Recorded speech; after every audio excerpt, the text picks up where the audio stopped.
All right, man. I got Christian Allen, Tailor Made. What's up, brother? Oh, not much. This is a long time coming. I know, right? You've been on the podcast. It's just we've never actually done one together. Yeah, no, it's your podcast is great, man. It's I contribute the Pestgeek Podcast and you really to making me more curious, I guess, and furthering my education myself on pest control. So I appreciate That, you. that's that's really the goal. I'm not pretending to be the guru. I'm more of a goat than a guru. Yeah.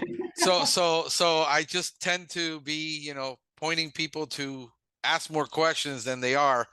Right. I was just having a conversation about asking questions. Sometimes we ask the wrong questions and we don't get the right answers, and then we ask the right question of the wrong people and we still get the wrong answer. So I Yeah. guess it's just knowing which one to do.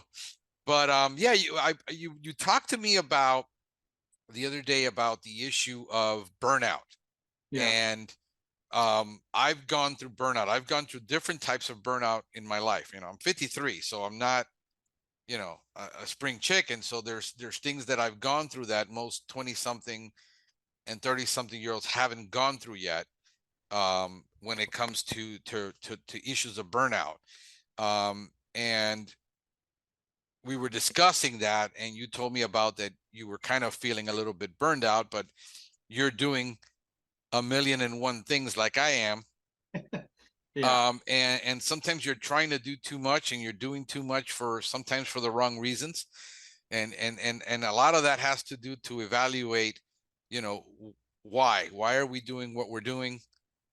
What's the end game?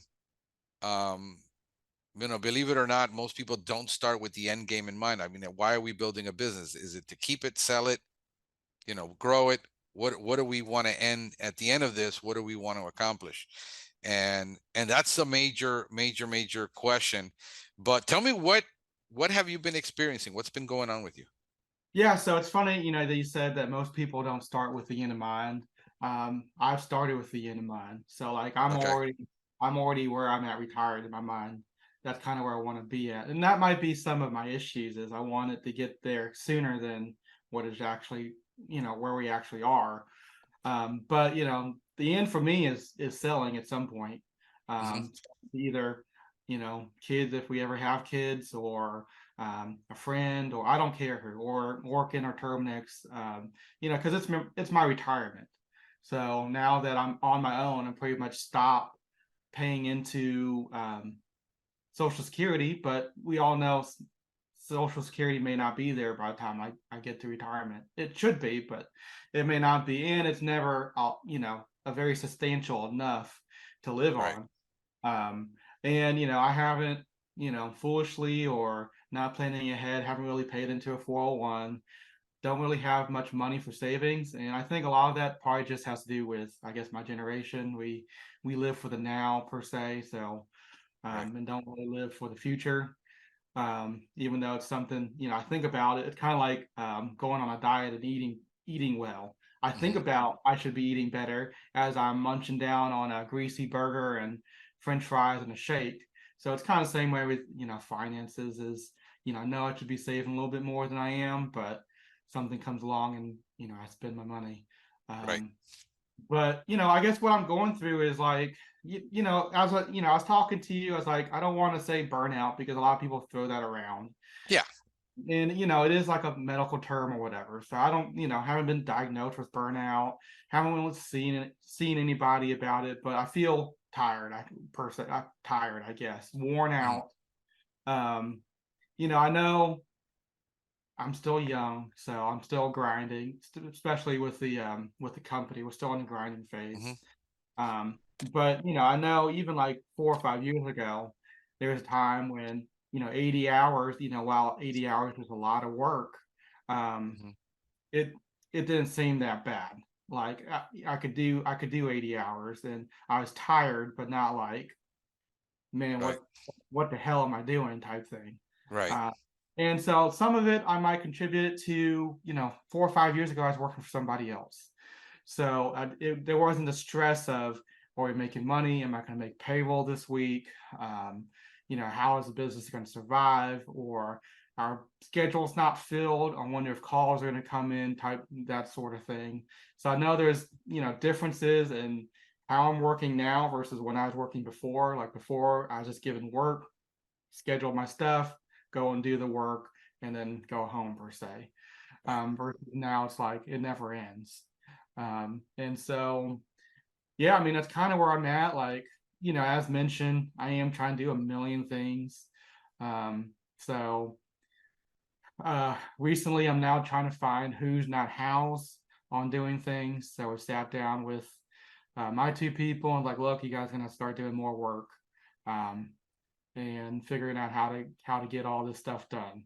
Hmm. So we're going through right now, and I'm delegating stuff that can be done by somebody else. And while it might not be to per se Christian Allen standard, um, if it's done, it's good. And as long as they think it's good, I think it's good. Like then we're gonna be fine with it. Right. But there's like I get home and I'm like, man, I got like 5 phone calls to return. And I'm like, man, I'm not going to return the phone calls. I'll let Sarah do it tomorrow. And that sort of thing. Like before, when I started, like it was like I get home, we work another 3 hours, returning phone calls, scheduling stuff, and working on the website and marketing and stuff. Now, Hmm. like my Facebook presence has, people make fun of me. I'm still on Facebook a lot, but I don't post a lot for the business like I'd like to. And there's still a lot of things that I'd like to get out there, videos made, pictures posted that I don't, just because I'm tired. I don't want to do it.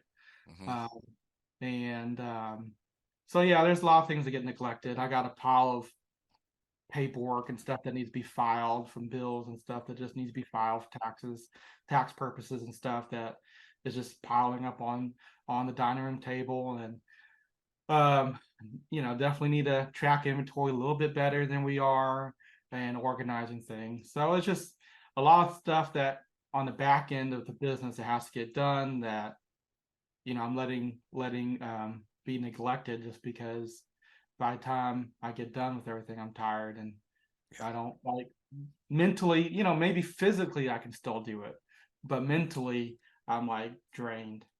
So Let me ask you this. We said starting with the end in mind. yeah. Have you set a number that you Um, want to get to, that you say, if I can get to this number, I can comfortably retire? How old are you now? Uh, 30, 31, gonna be Okay. 32 in months. 31. So if you technically want to retire at a specific time and say, have a number, Yeah, because you got the end in mind, but yeah. and there's Well, it's a double-edged sword, because if you set a goal and yeah, then you reach it, then what? Do I quit or do I keep going? yeah. I So I haven't really set a number per Mhm. se. Like, again, I'm not. I should have a budget. I don't have a budget. We kind of wing it. So I've set my 5 year goals. So I do have that. And the What downside, is it? What's your 5 year goal? well, let me see. I can get it really quick. Well, tell me off the top of your head. You don't have to be Okay. specific. I mean, it's Uh, generalized. I mean, well, you've off the got a top of my concept. head, okay. So the biggest 5 year goal for me was to be able to hit a million in at least 5 years, to be out of the field, not like completely, but like not running a full route in Hmm. 5 years, Hmm. um, and like having a company that's like self sufficient almost, and that has enough pieces in place to where if I want to be out for a week because I want to go to Pest World in Hawaii, that I'm just going to go to Pest World in Hawaii and not Right. have to worry about it. Right. Because part of the real goal for me is, I never really wanted to own a company.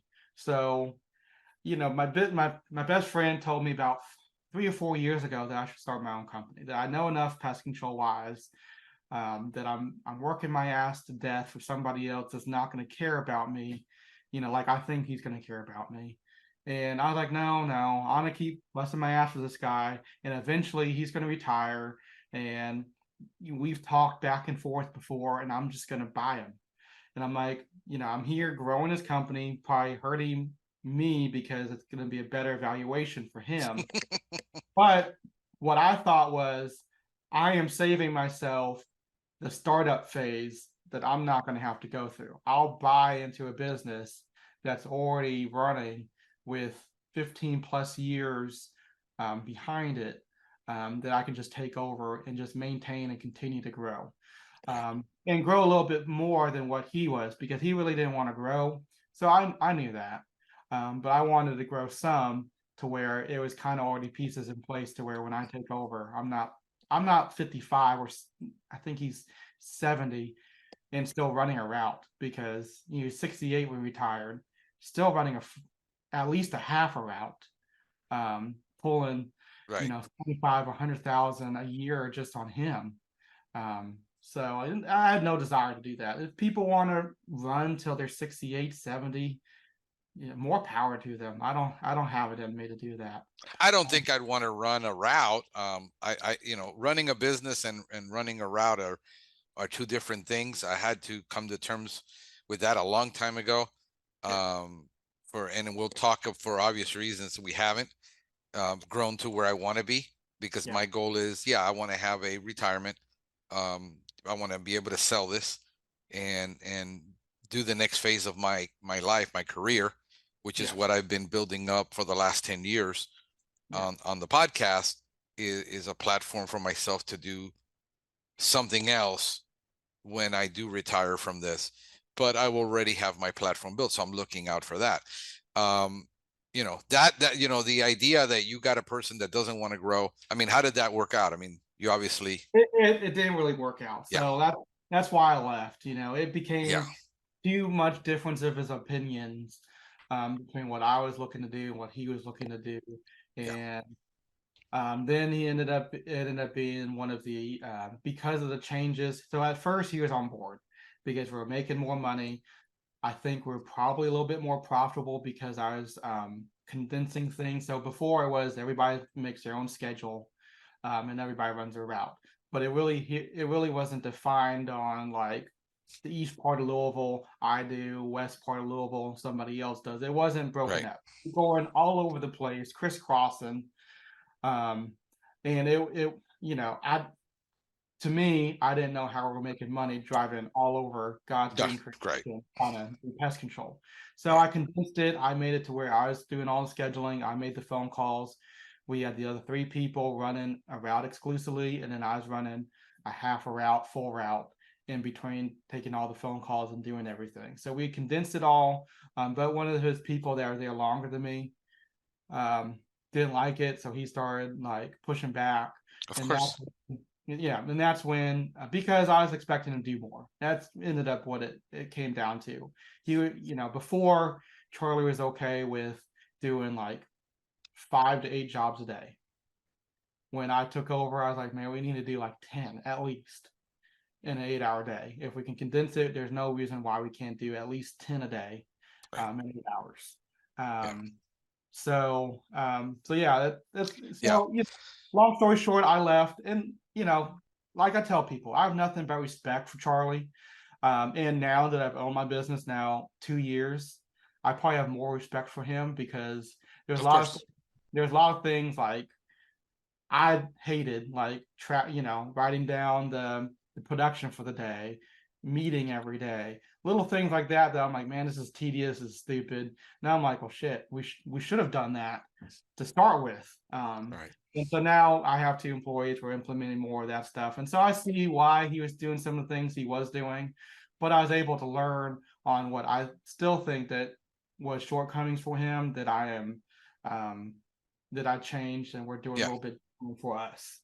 Yeah. Um, So going back, you're a reluctant, what everybody's called a reluctant entrepreneur. I mean, I was more of a budding entrepreneur because this is all I ever wanted to do.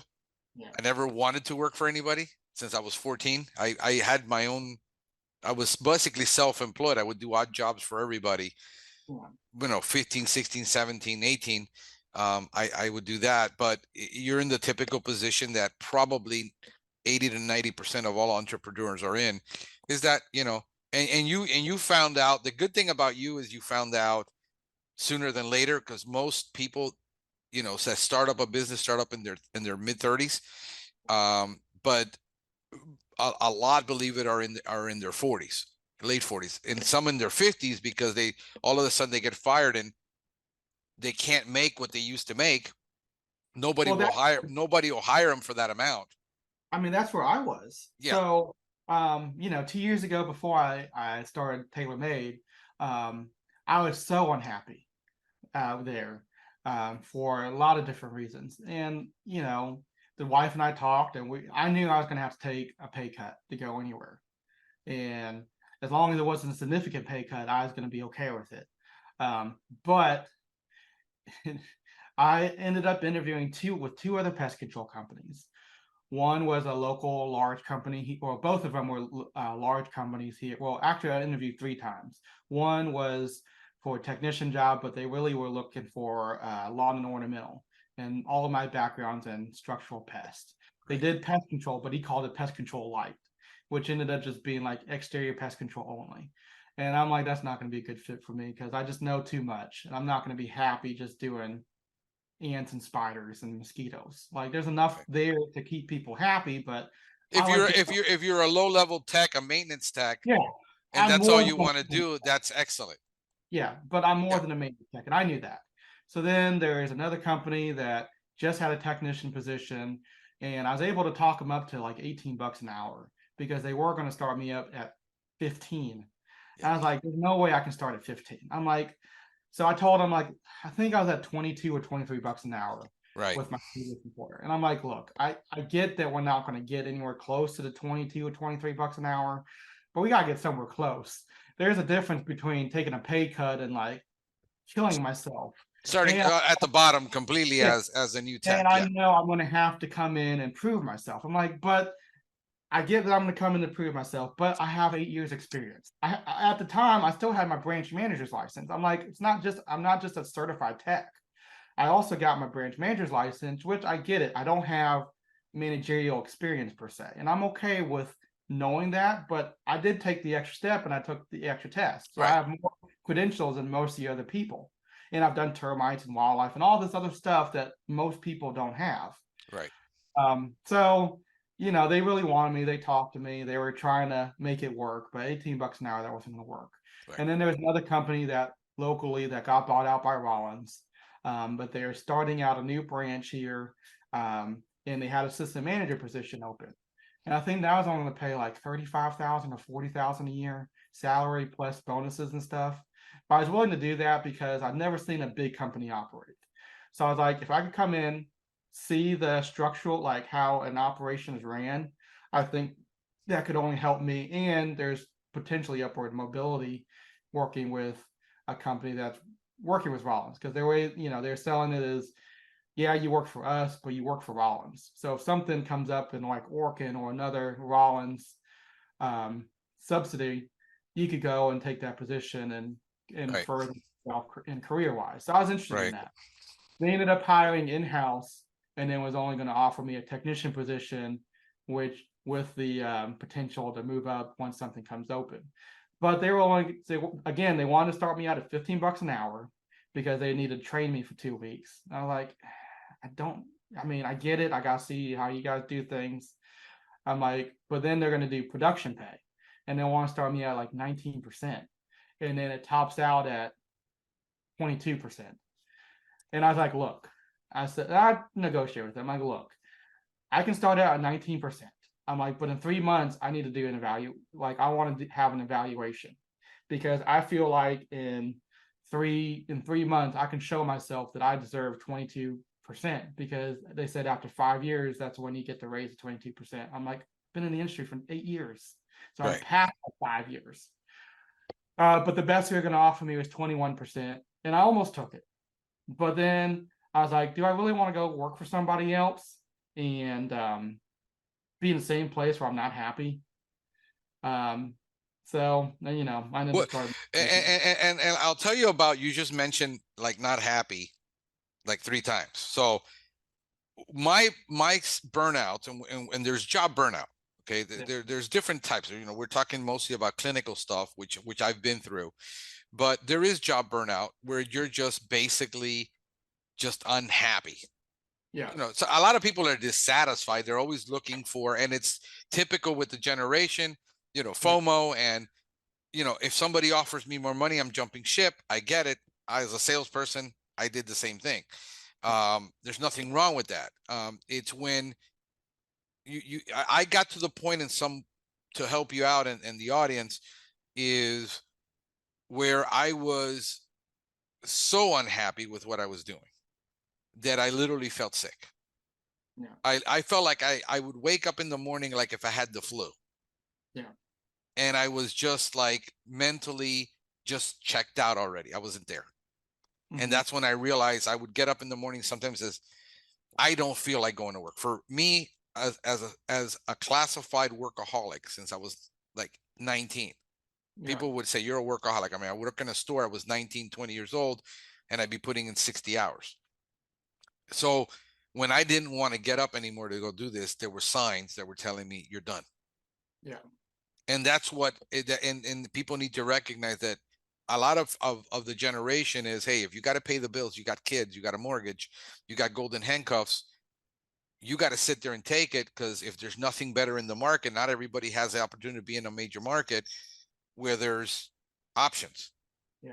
Some people have, like, there's only 2 pest control companies in the entire, 3, 4, 5 counties, because you're out so rural, you don't have a choice. You got to stay there and you got to do it. And I've talked to several people like that. So the job burnout where you're like, hey, I'm not getting anywhere. Nobody wants to pay me what I feel I'm worth. And that's always like, what's the market worth? It's whatever. Understand that once you get, this is what I've been talking about for the last 10 years, that once you get so far into your career, if you make it past the 1 to 3 years, you're at 1 to 3 years, you're pretty much easily replaceable. Yeah. You get to 6 to 7 years, you're not easily replaceable if they need you. But the reality is, how many companies really need an 8-year tech? They really don't need it, because most of the job, most of pest control can be done by a first year person. Yeah. Because it's easy, maintenance stuff. Yeah. Like right now, I just hired a guy. How much do I need a 40-hour tech, which is my minimum training? Anything more than that, when you're the average pest control company of less than 5 people, which is the average pest control company, is less than 5 people, mostly 3. I can't sit there in a boardroom, give you 40 hours of classroom training, then say you're going to ride in for 2 weeks with a senior technician, learn everything he knows, and then let you loose. And then after 2 weeks of 3 weeks of all that, you're like, I still don't know anything because I haven't done anything. Yeah. I'd rather say, what do I need you to do in the next 40 hours? And what can I have you do, which is maintenance work only? Yeah. Train you for that, and then set you loose and have you produce for me. And then when those situations arise that I need you, I'll be there for you and I'll ride with you. And we'll, how often are you going to do a bed bug job? We do maybe 1 bed bug job a quarter. Yeah. I'm not going to spend 80 hours training a guy on bed bug biology when he's never going to do one. I'm not going to train him on termite because I don't want him to be a termite tech. I'm not going to train him on lawns because I don't want him to do lawns. Yeah. I need him to do maintenance work. As I see he can grow, if he can be more than a maintenance tech, then he's a tech 2 and a tech 3. And then, but the training is ongoing. But what do I need you to do in 40 hours? Yeah. And what I've learned is, yeah. And that's where what I do is I look and say, what can I, and then you talked about delegating, and you got to learn to delegate tasks and not roles, because you ain't big enough to delegate a whole role. It's like, I need an admin that, I mean, people say like the classic question, right? I need to hire an admin because I have too much work that I can no longer do. But I don't have enough for her to do everything I do, because what you want is somebody to do billing, somebody to do scheduling, somebody to answer those phones, sell the customer, get the appointments, and you want them to do 15 things. You wanting every time you want a purple unicorn like you. You're not going to find it. Yeah, that was one of the biggest things that I realized when I was ready to hire, was I knew I wasn't going to find me. Like I knew, like I know there's people like me, obviously, I mean, I'm not like a unicorn. I get that. Like, I'm not special, but people like me and you probably have already started their business. Um, and that's just reality. And if they haven't yet, they're going to at some point, which is fine. Right. I don't, one of my people want to start their own companies, which my tech is like in the process trying to start her own company with her husband. Like, I'm fine with it. Go Mhm. start your own company. I'm willing to tell you whatever I know, Right. good or bad, and you go do your own thing. But I know for the majority, like 80 to 90% of the population, they're happy with just an 8 to 5, 8 to 4 job. Right. They want to go to work, they want to do their job, and then go home and not think about it. Hmm. And so I knew that going into it, and I think I embraced that little too much. So when I first started with Sarah, she's my like my admin per se. Like, I started her out a little bit, and she had no experience in pest control, no experience in office. So like we're completely training her from the ground up. Hmm. What And did as she do? What did she do before, out of curiosity? she was at Taco Bell for years, and then a couple warehouses. So just Okay. like a laborer. Um, and with kids, she kind of needed a flexible job to where she could do doctor's appointments and stuff like that. And she had some health concerns, so it's just a flexible job where everything we do is remote, pretty much. I mean, we do field routes, and our phone system is VoIP. So everything, you don't have to be at the office. Now, I prefer to be at the office. We do have an office. I feel like she gets more stuff done when she's at the office, but I allow her the flexibility if she has a doctor's appointment, work from home, go to your doctor's appointment, come back, finish working or whatever, or kid's sick, stay at home, that sort of thing, and get your stuff done. But she had to. It was on the job training. Really, it was like, so I hired her, sat with her for one day, and then I pretty much said good luck. And for better or for worse, her training has been real life training. All of our calls are recorded with Voice for Pest, so I'm able to listen to calls and be like, that wasn't very good. Let's do this instead. And we've built, some processes and scripts as we went along, because I've Got it. never. That's the other thing too, is I never had experience managing a call person, or I never had customer service training, professionally. Like, I just learned. I was 21 when I was hired, and all of those people or the soft skills I learned doing pest control. So, Good. I did start out like, oh, hi, I think I'm here to kill some bugs for you, to now I know what I'm talking about and I'm comfortable talking to you. So it was, getting her to go through the phase of, I wrote down pretty much all of our processes on how I kill things and do things, and gave her a price sheet on how to sell. And if she had any questions outside of the normal stuff, call me. So we spent a lot of time on the phone. Right. Um, and she's gotten better.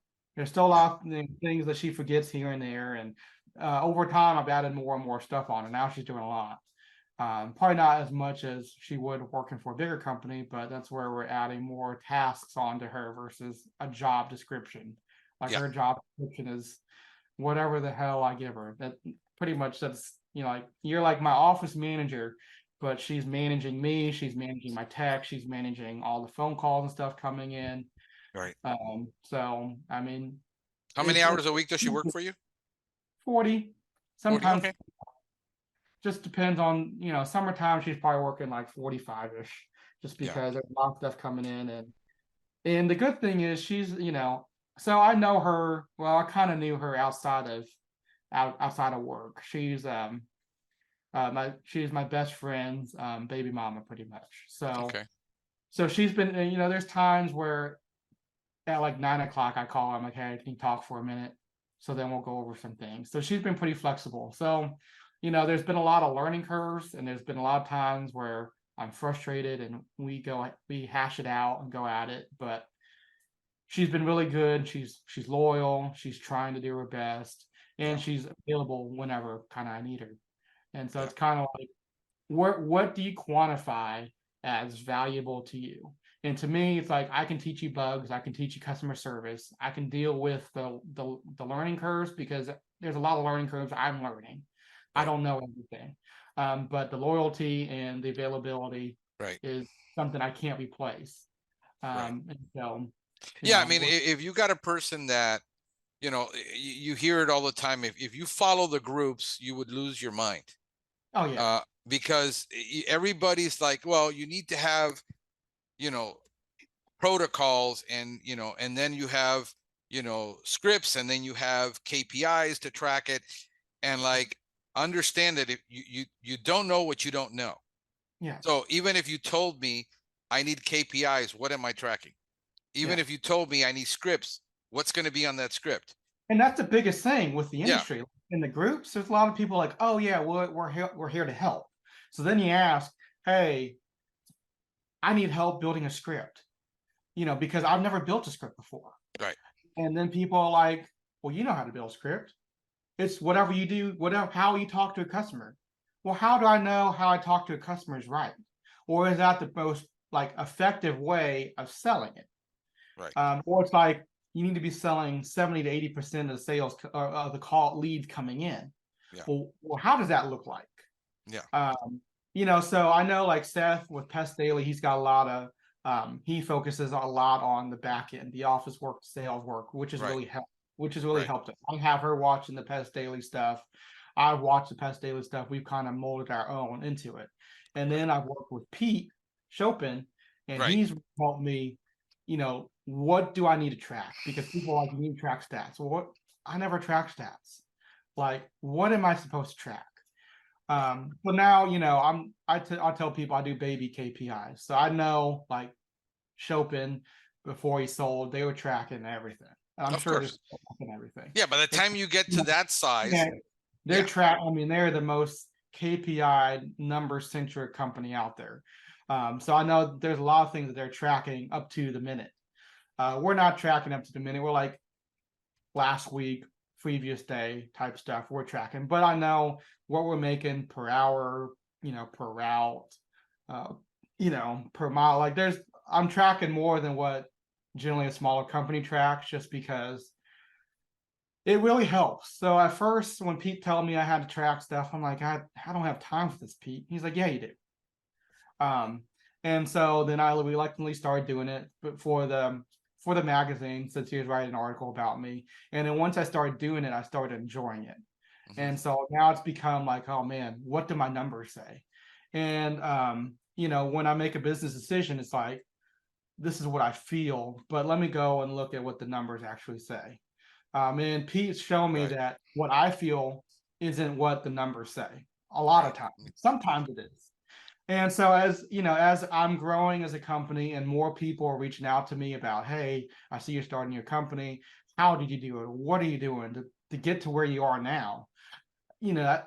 I hear Pete, I hear Seth in me now, because I'm like, what does your Right. number say? What are you tracking? Are you tracking this? Are you tracking that? This is how I tracked it.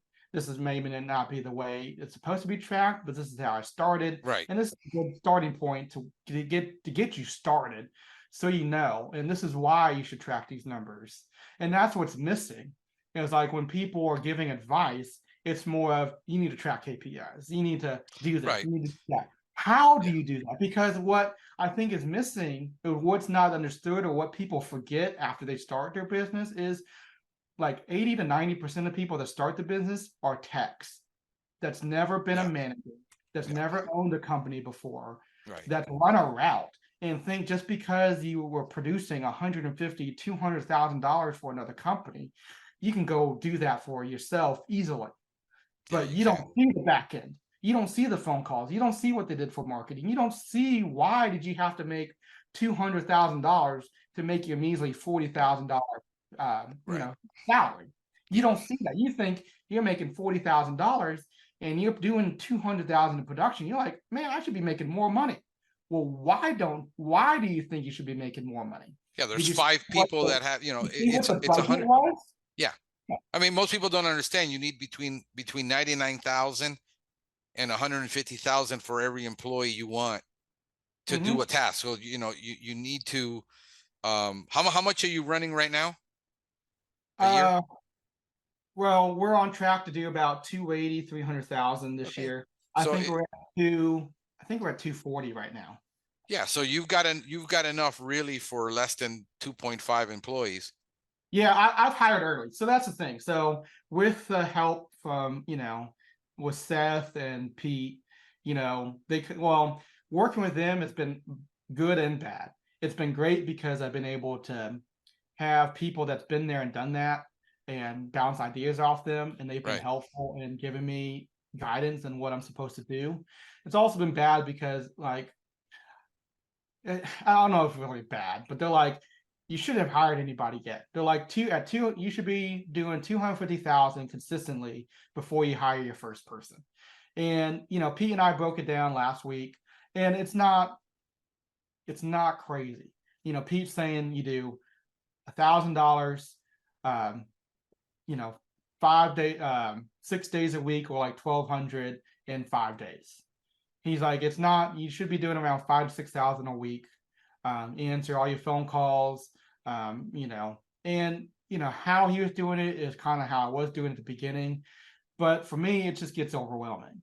And I'm kind of at the place, even though I'm young, like, so I've done the 80, 100 hour weeks, and I can still do it. But do I really want to do it now? And it might just be my Right. generation. I tell people, my generation, we want the money, we want the fun, Right. but we don't want to work our asses to the ground anymore. And I'm a workaholic. I've always been somebody that worked. Worked when I've been 16, and I don't have a social life outside of work. I spend time with the wife, and we just stay at home pretty much. We don't do a lot. We don't have a lot of friends. We don't do social stuff. But I work. When I go on vacation, it's going to a conference. That's fun for me, Right. but it's not for everybody. But with that being said, is I'm at the point where I could do 250,000 probably by myself, and I'm psyching myself out mentally on that. But do I want to do 250,000 by myself? Okay. Again, it goes back to I knew that I could start my own business. It wasn't a matter of could I do it.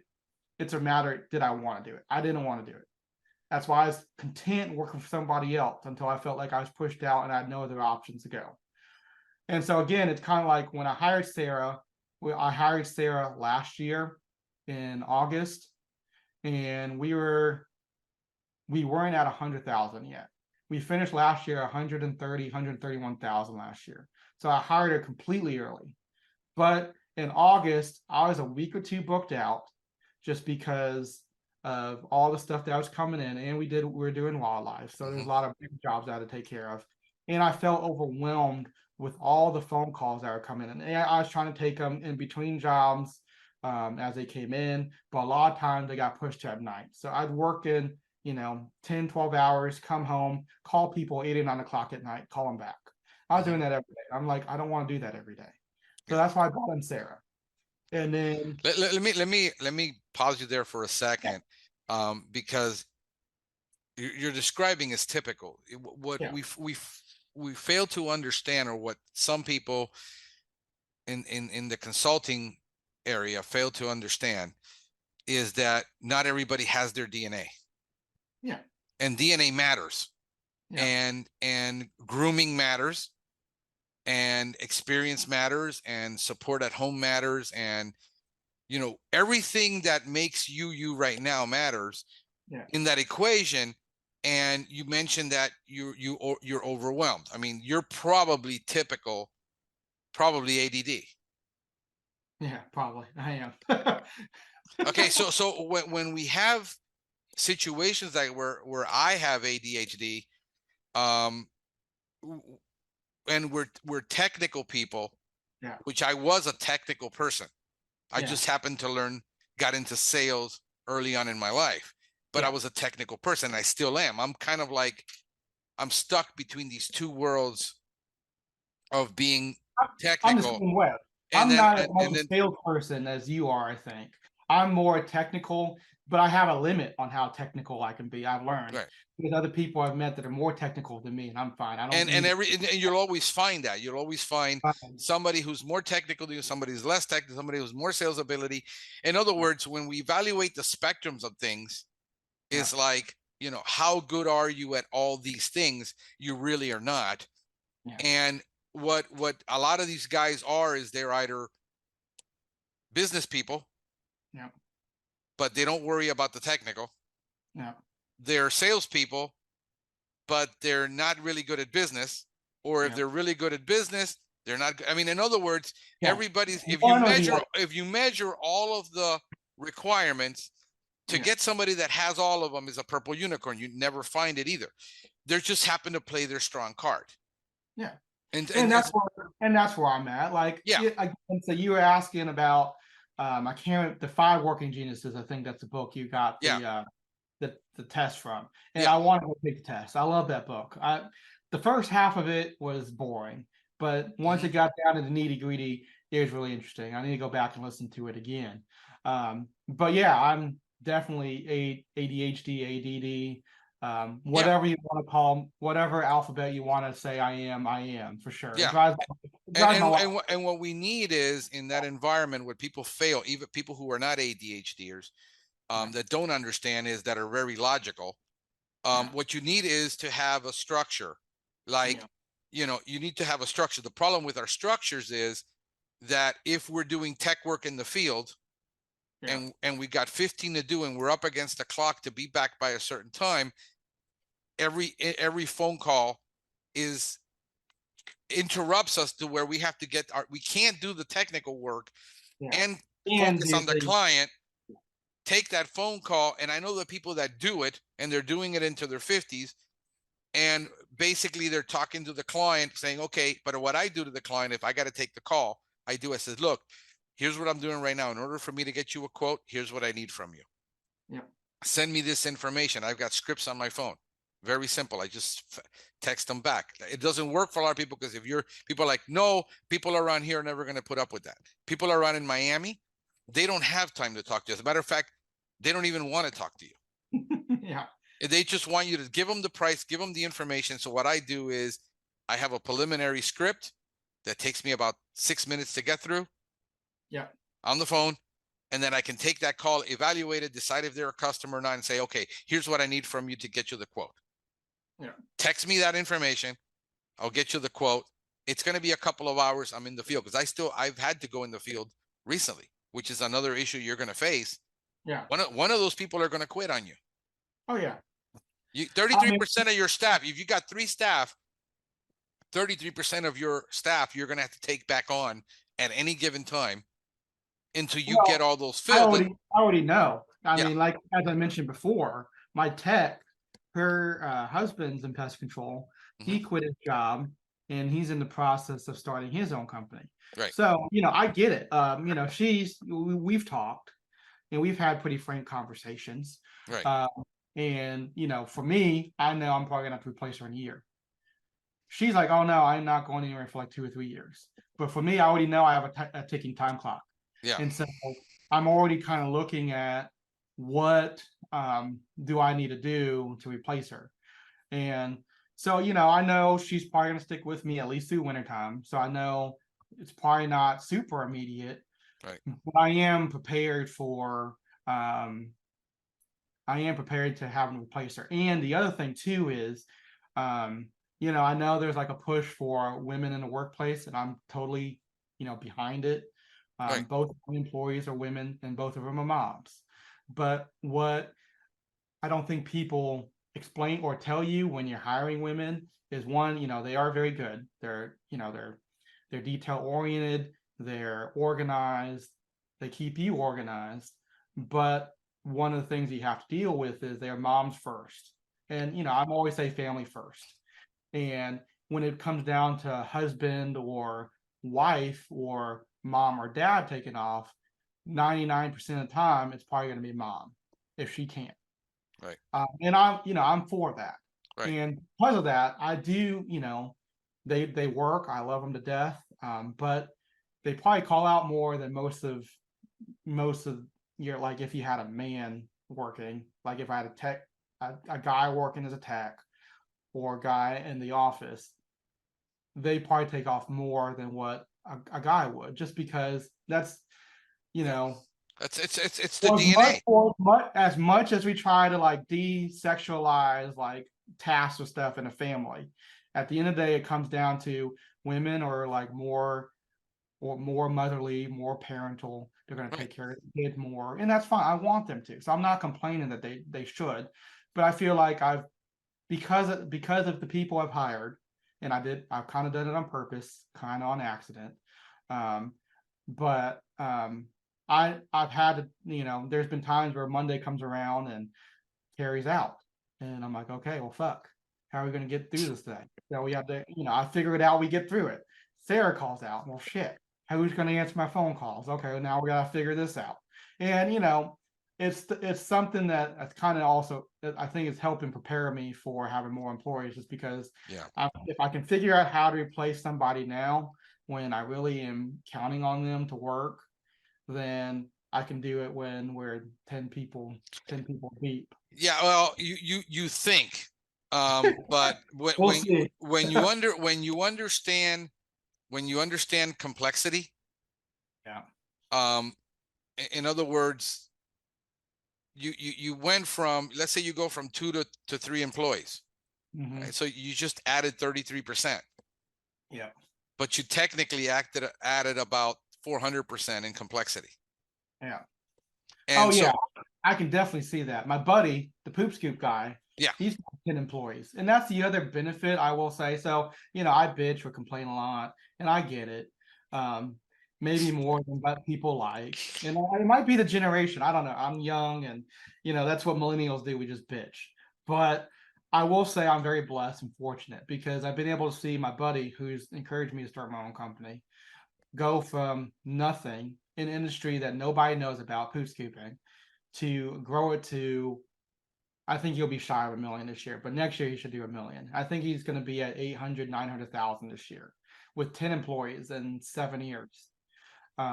So I've been able to see somebody grow from the ground up, and I've kind of emulated that. right. And I know not everybody has that. So not everybody has the business experience, and not everybody has a friend that's done it before that be like, okay, well, this is what's worked and this is what hasn't worked, and learn from my mistakes. Yeah, So no, I think you're surrounded by, really good people. And what I tell people is, in consulting and in building your consulting mentors, that you do need to surround yourself by many of them that actually have experience. yeah, Because one thing is to surround yourself by people that are cheering you on but can't tell you, or you yeah, can't see how they're done. It's wonderful, but you've got people around you that are helping you. But the issue of burnout, what I would say to that is, what I used to do in the past, okay, is I work 60, 70, 80-hour weeks my whole life. yeah, Um, what I would have to do is periodically, um, when I was younger, is make time on the calendar to take time off. And my time off literally was this: rent a hotel nearby. I didn't want to drive 18 hours. I don't want a vacation where I have to travel and be exhausted by the time I get back. It's like 2 hours. My favorite place to go in the world to get away is Naples. Naples is a sleepy town full of old money that everybody opens the door for you. Everybody walks on the sidewalk, says good morning and hi. There's no traffic. And rent a hotel, eat, sleep, and go rest by the pool for 4 days. And I would do that about every 3 months. yeah, This is also before hotels were costing $400 a night. yeah, But for like $500-600 back then, even up to $1,000 every 3 months that I would put away, I would take that time off to do nothing but eat, sleep, and yeah, rest. In other words, rest, recuperate, relax. I didn't take a phone. I didn't answer anybody. It was 4 days. I left on a Friday afternoon after work. It was yeah, Saturday, Sunday, and I would head back on Monday in the mm, afternoon. After I've had breakfast, I checked out of the hotel. It would be drive around Naples, go have brunch, and about 2 o'clock I'd be driving back because it's only a 2-hour drive. Yeah. And that would be how I would recuperate. I And probably need something like that. you need to make plan for it, because what'll happen is, look, you can only burn the candle at both ends long enough before you run out of wick and wax. Yeah. It's gonna happen. It's inevitable. I'm learning that the hard way. Yeah. So what you got to do is you got to make a priority, like date night. Yeah. For your wife. No phone. When I go out, I have 2 phones. I'll carry out in case of emergency. My kid's mom and can get a hold of me. Yeah. But I try not to, because then I'm constantly distracted by it. Yeah. So what I do is I have one phone, but I have an Apple Watch, and my wife hates it. I think she understands now. But what I do is I leave the phone at home. If you absolutely need me, you have my cell phone. Call me. I can get it on the Apple Watch. Right. Outside of that, yeah, I can still get the notifications. And even then, I can't do Facebook. I can't do social media because I don't have it on my other phone. I don't have any social media on my other phone. It's just a phone. Yeah. I mean, it's like I can't even answer business phones. Yeah. Like with the app with Voice for Pest, I can't answer it on the watch. So literally, it's if you know who I am. I can get emails and stuff, and I could potentially, my wife has all the business stuff on her phone. So if I needed to do something, I just use her phone. It, drives my wife crazy, but, I can't do social media. So it ends up being just me and her time. Yeah. Why don't you do this? Why don't you tell your admin, your techs, hey, listen, on Tuesday nights, between this, it's only 2 hours. Yeah. Unless you're going to sit there. I mean, we go out. We have a thing where we don't go out a lot. We go out maybe every 2 weeks, but every Friday night, doesn't matter what's happening. We sit outside on the patio. We listen to music. We talk about the week. We talk about what's been going on. We have a cigar. We have a couple drinks, and we're there probably 4 to 5 hours by ourselves every single Friday. I take time for me now to have my morning thing, whatever my morning thing is that I want to do, regardless of what's happening. So I wake up at 5, 6, 7. You need to create for yourself time, because what'll happen is that, as part of putting aside a schedule and a routine for you, because of the way we're wired to think, planning time off. Time off. Yeah. And it could be, listen, every afternoon at 2 o'clock. I used to do this before I crashed and burned. Every afternoon, I would take off at 2 o'clock. I would go to the gym, and then from there be done by 3, so that I could pick up my son at school by 3:30. My day was done for a couple of hours until I did homework and all this with him, dinner and all that. And then after everybody was done, I would get back to work. But that was my time off, to be able to go to the gym and get some exercise and not carry my phone, not have anything, just go to the gym. It was easier because at 2:30 in the afternoon, there's nobody at the gym. You go at 5, it's a loony house. Yeah. But I would go at 2. There was nobody there. I could use every machine I want, get in and get out 30, 45 minutes, get my workout. And I've always been a middle of the day energy guy. Like when I used to work out all the time, and I would have a linen route. My linen route would pass in front of the gym at exactly almost every time. So I know what I would do is stop at 12, take my lunch hour, work out, take a shower, get dressed, get back in that truck within an hour, and then just eat my darn sandwich on the way. But I would get my workout every single day. I haven't been able to work out, to give you an example, in the last going on 3 years now, because I had clinical burnout. But what you got to prepare, that you're young and we think nothing ever is going to happen. Yeah. and then you get hit with a bunch of the personal stuff. Yeah. And you're working 60, 70, 80-hour weeks. And you're exhausted because you're physically and mentally and emotionally exhausted. Yeah. And now something personal comes in your life. It could be your marriage. In my case, it was dealing with my mom's final days, hospice at home. I basically was unable to sleep more than 2 hours for 30 days. I mean, I was on sleeping medication and it wouldn't even work. I would still wake up. Dealing with a divorce, dealing with COVID, having my son at home for 6 months, dealing with him watching his grandmother die. After that, it's buying a house in the middle of a market, boom, where there was no properties available, and spending 3 months with a realtor saying, I got to buy a new home. I got to, because rental was going to cost way more. It was actually cheaper to buy. Yeah. When October came, this was April, May, June, July, August, September, October, 9 months of dealing with this chronic stress. And on top of running the business, dealing with the employees. October 31st came. I closed on the house October 20th, somewhere around September. Total burnout. I mean, I literally crashed where I could not get out of bed for months. Months. I mean, it was like, if I could, I would get up for 2 hours, handle the calls, deal with my text, do the route, and then I'd be back in bed. Clinical burnout. Yeah, that's what my buddy James, what was it, a couple years ago, he went through that, either depression or clinical burnout. Like he slept it all day. Well, I didn't have depression. I mean, I could literally say, I know what I need to do. I want to do this.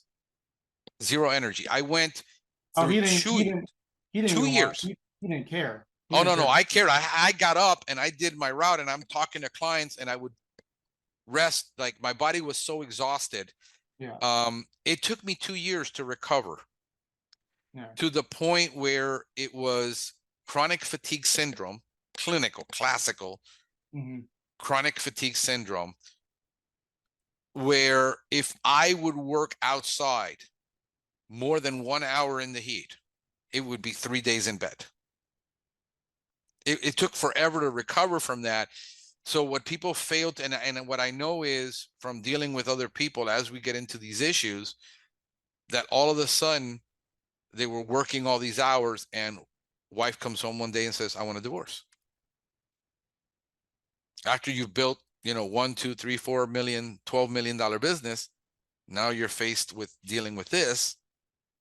And it takes the emotional stuff. When you take fatigue, chronic exhaustion, which is where some people get to, and you're working long hours under a lot of stress, because if you take your hands off of it, and there is a point where you've got that curve where you can take your hands off of it, but you're not at the point where you can.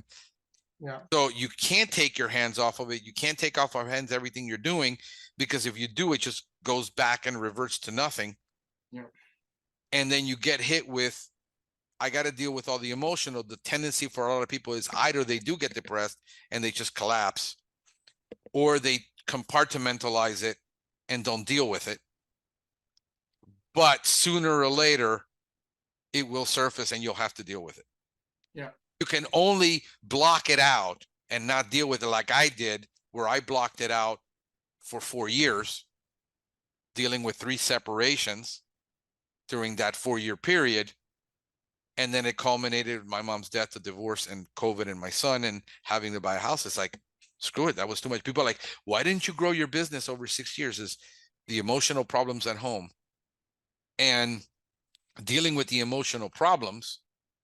And then not only that, but hey, if I build this up to $1 million when we're in this situation that's uncertain, I'm going to end up losing half of it anyway. Yeah. You got to be strategic, and you're thinking, why don't you do this? Why don't you do that? Nobody understands really when you're talking about things on social media. It's like the little tip of the iceberg and everything that lies beneath that of why is, why can't you do scripts? Why can't you do this? Why can't you do that? Why can't you do that? Because of many factors that Well, nobody knows about. And everybody's quick to be judgmental about why well, you're that's not doing things. the thing. Everybody's, that's the one thing. I think that's probably like the biggest thing I learned from COVID is like quit being so judgmental. Yeah. Everybody is, yes, you don't need a coach because you need to be told what to do. You really need a coach because you need somebody there keeping you accountable to do the things that you already know you're supposed to do that you just don't do. It's like going to the gym. You go to Right. Planet Fitness and you have all the equipment there and you know what to do, you just do it, but you don't end up doing it. So then you go to a gym that you have like a personal coach or whatever, and you're working out because somebody's there telling you what to do and keeping you accountable for it. And you're right. Like on the groups, everybody's so judgmental. Like, oh, you should be doing this, or you should be doing that. At this size, you should be doing this. And yeah, that's a high level overview. I get it. Yeah, reality is, if we take the averages. Yeah, Yeah. you personally might be able to do it, but what is this person going through, mentally, physically, that they can or cannot do it? Maybe I mean, look, education matters. They could do it, but one, do they have the desire to? So again, it comes down to everybody's on a different journey. What your goals are different from what my goals are. Right. And then two, what are they capable of? Like what, where are they happy at, or where, like, what are they going through personally that's kind of preventing them from getting to these different spots? That's right. like, I mean, support at home is huge, because if Yeah. your wife has no interest in supporting you through this, like I got guys who said, yeah, I started out and I was successful, and then I start peeling away and says, yeah, but how did you go from zero to this? And then when you start asking, well, how much support do you have? Well, my wife actually was making more money than me. Yeah. She was able to pay all the bills while I focused on the businesses. 99% of us don't have that. Yeah, and I'm in that 1% that has a wife that makes enough money, that has the insurance to where, so I was making 75,000 a year with my other company.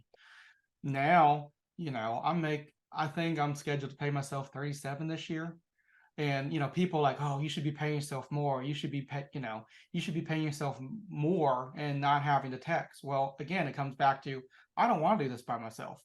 I'd rather distribute the wealth between other people and even letting them make more than me, and me reinvesting the money back into something that is my retirement. That's what I'm looking at.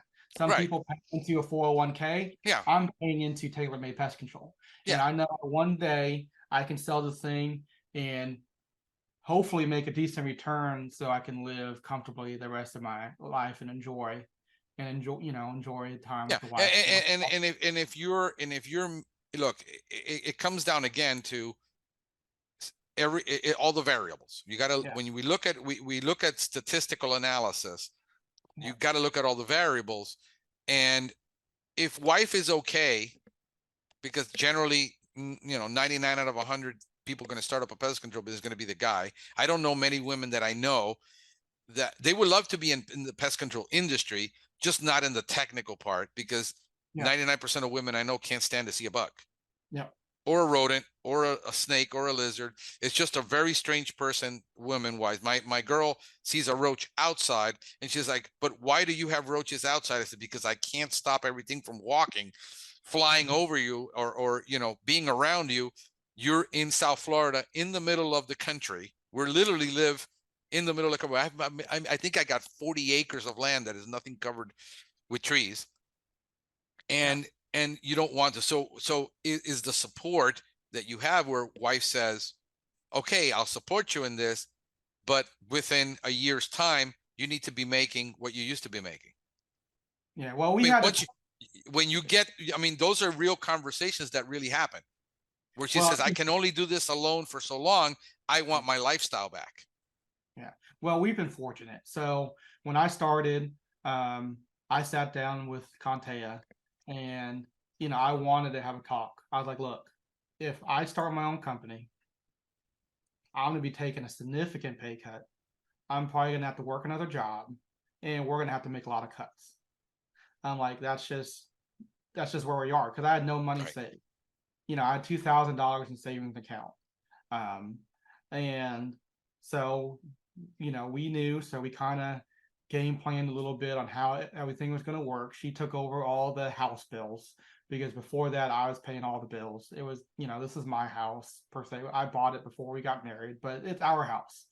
But when we got married and she moved in, um, I just kept paying up all the bills, and she'd give me money, but I was paying the majority of the stuff. When I was fine with it, I was making more money than she was, and it was my house, so I just kept up with that. But then when we started my business, I gave her all the logins to all the bills, electricity, the gas, the water, Right. the mortgage, all that, and it comes out of her account, and I gave her money when I could.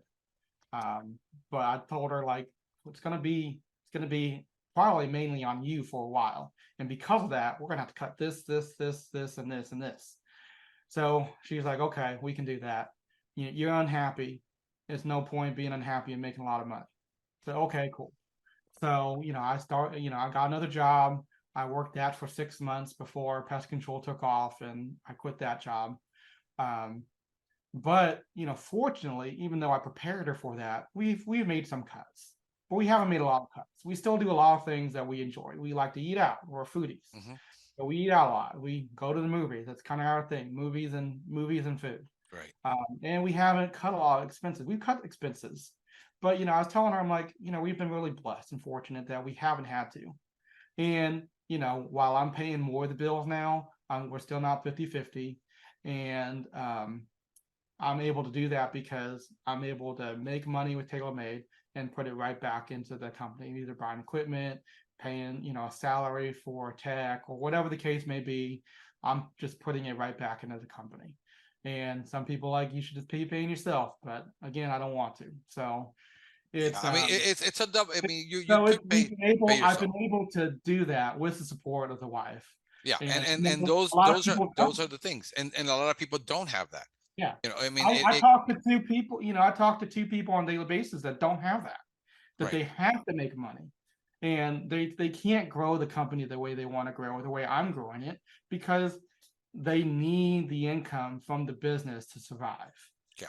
And I get it. I'm like, I tell them, I have more respect for you, because you're able to actually survive on this, and still grow at a decent rate, 25% rate. Um, so you're doing it Yeah. I mean, where I look. I know guys that were running a $1 million business that were still on a route, yeah, and I said, why? Why are you? And again, everybody's got a different skill set, DNA, education, support, money. Like a lot of guys, look, if you really want to scale, you can continue to pay yourself that 20 something thousand a year, 30,000 a year for the next 7 years, providing you give yourself an annual increase for and put it all back in and build a 2 million $3 million business that you might be able to sell 2.5 3x whatever the market is at that time, yeah. and It's decide always that on that. and that's it, whatever the valuation is. um and then other people, it's going to be 5-7 years before they get. I know that they've been at it for 15 before they got into 600,000, because they live in a very expensive market like New York, like New Jersey, where you need. I mean, I live in it's one of the top three most expensive places to live in America. Yeah, I live in it teeters between number one and number three. I yeah, mean, it used to be California. It's no longer. So I've always had to make the money, but I said, can I live within my means and not live, splurge on a lot of things, and pay myself a decent salary while I continue to invest and grow my business? It's just that I decided to sell a niche service with it's very high priced with very slow growth. I mean, if you want to grow fast, you sell it cheap, but you have no profit. You're just building up the value of the company. Or if you need to make profit because you need to pay yourself a lot because you're the main breadwinner, you're going to have slow growth. You got to sell it at high prices. Yeah. And then hopefully maybe you're buying and investing in property or doing something else if you don't want to grow the business. But everybody's got choices. Everybody's got to be able to figure out what their choices are. Yeah. In other words, can you bring on a partner now, like your friend, and say he already knows how to build $1 million business? Is he willing to pump your business with cash? But he's going to say, but you're not working 60, 70, 80 hours a week like I need you to. Yeah. Because I want to take some more time off for myself. Again, all those variables. It's like it isn't cut and dry. Like get a partner and then you bring on a partner and say, okay, he's going to influx it with cash. He's got the business experience. And now, but for the next year, my wifey, you're not going to see me. Yeah. Well, but that's the thing. Like people said, like, oh, you should get an investor. And I'm like, I don't want an investor because at the end of the day, if I get an investor, they're becoming my boss. Like they're gonna want an exit strategy from you at a certain time. Money, they give us money, and now they want to see how do they get that money back quickly. And I can't just grow it at whatever pace I'm comfortable with growing it. Now I'm responsible to get them their money back, and it's a way to do it. I don't, at some point it's a way, but there are many ways. You can go borrow the money. You can go borrow an SBA loan for 3% if you can still get those.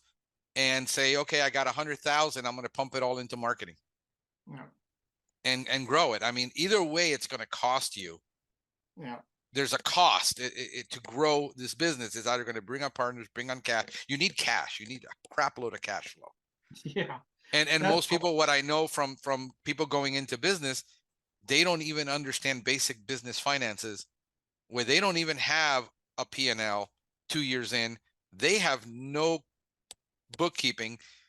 The biggest thing I see, the biggest challenge is they made money that year and they didn't realize that they've got to pay their own income tax for that year. And then all of a sudden they owe 5-6 grand and they're like, oh crap, where am I going to get 5-6 grand from? Going into business. So the basic business finance, basic business bookkeeping, basic business knowledge of finances, you need that from day one.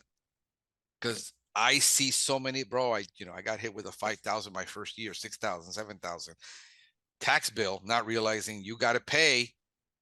And then they're declaring, they want the Social Security on the whole amount, and they don't understand the profit sharing and different. It's a lot of things, man. It's a lot of pressure for technicians turned business owners that people who are business people forget that 99% of us that started out didn't have. I mean, I had good sales knowledge. I had, I've been using accounting my whole life. I studied accounting. I understood it. So I had things, but I've never scaled a business. I managed $2 million businesses. I managed $13 million territories, but I never actually built it. Yeah. It was under the support of $4 billion and a $10 billion company. Yeah. And I don't know who the heck wants to talk to me that bad. But I'm going to get back to him in a couple of minutes. But yeah, man, I mean, the burnout thing, it can happen to you. You need to put the safeguards in place to, I think with the way you're wired, making less and hiring more and overhiring makes sense to you. Yeah. As long as everybody else around you who's impacted by it can live with that. Yeah. If wifey says, yeah, as long as you're making, you'll get to 50, 60,000 a year in income. But as long as, are you happy? Are you not stressed? Do you have time for me? Yeah. If kids come along, will you have time for the kids? Yeah, that's the biggest argument right now is when are you going to be happy? And I'm like, I don't know. It's, again, it's like one of those things like, okay, if I achieve what I'm looking to achieve, what's the next thing? So I told her, I don't know. I always need something else, but eventually, hopefully I can look for something else and it'll be more of a hobby and not actually we have to make money. Yeah. And then, I've slacked off on it recently, but we've been pretty intentional on spending time with each other Hmm. because that's important. Don't want to end it. You don't want to build a multi-million-dollar company and then be divorced at the end of it. Right. Um, and we do want kids, so we gotta have you know time in there for kids and us. Hmm. So it becomes a matter of still got to spend time with the wife, and then you still got to spend time with the kids and the wife, and then Hmm. potentially they get older, time with just the kids. So your time now becomes stretched even thinner, Yeah. and it just you got to be. I'm learning that you have to be really good at organization, and that's one thing that I thought I was pretty good at, but I'm not. Right. Um, and Let so, me ask you this: how because you mentioned something, and it's typical, um, that you're not happy right now where you're at, or you weren't happy working for somebody else, but you don't feel happy. Is happiness um something that's hard for you to say? I mean, if you're around your and all this, are you a happy person genuinely, or just feel that there's so much for you to achieve that you're overwhelmed by it? and so and So I think, like in general, I'm a pretty happy-go-lucky person. Mhm. Like, I don't let too much things bother me. Like, my wife, she'll get stressed out if this happens, and oh my gosh, how the world's ending. Right. Versus me, like then she gets mad at me because she's like, well, why aren't you pissed? Or why aren't you mad? Or why aren't you frustrated? I'm like, I don't know, we'll figure it out. And like that's how I kind of go through life, and that's how I'm going through businesses. I don't know, we'll figure it out. But um, I don't know. Like I think I'm a I'm a super emotional person. I'm Mhm. either super high or I'm super low. And there's never an in between of where I'm content. Happiness comes when I've achieved something and we've done something, or we get an award, or whatever the case may be. We won a game, or whatever the case may be. And then the lows come in when, um, you know, I, I am a workaholic, and I do like I'm a perfectionist, so I try to, probably achieve more than what I probably should be trying to achieve or whatever. Mhm. And because of that, because of the goals and aspirations that I have, I feel like I should be doing more.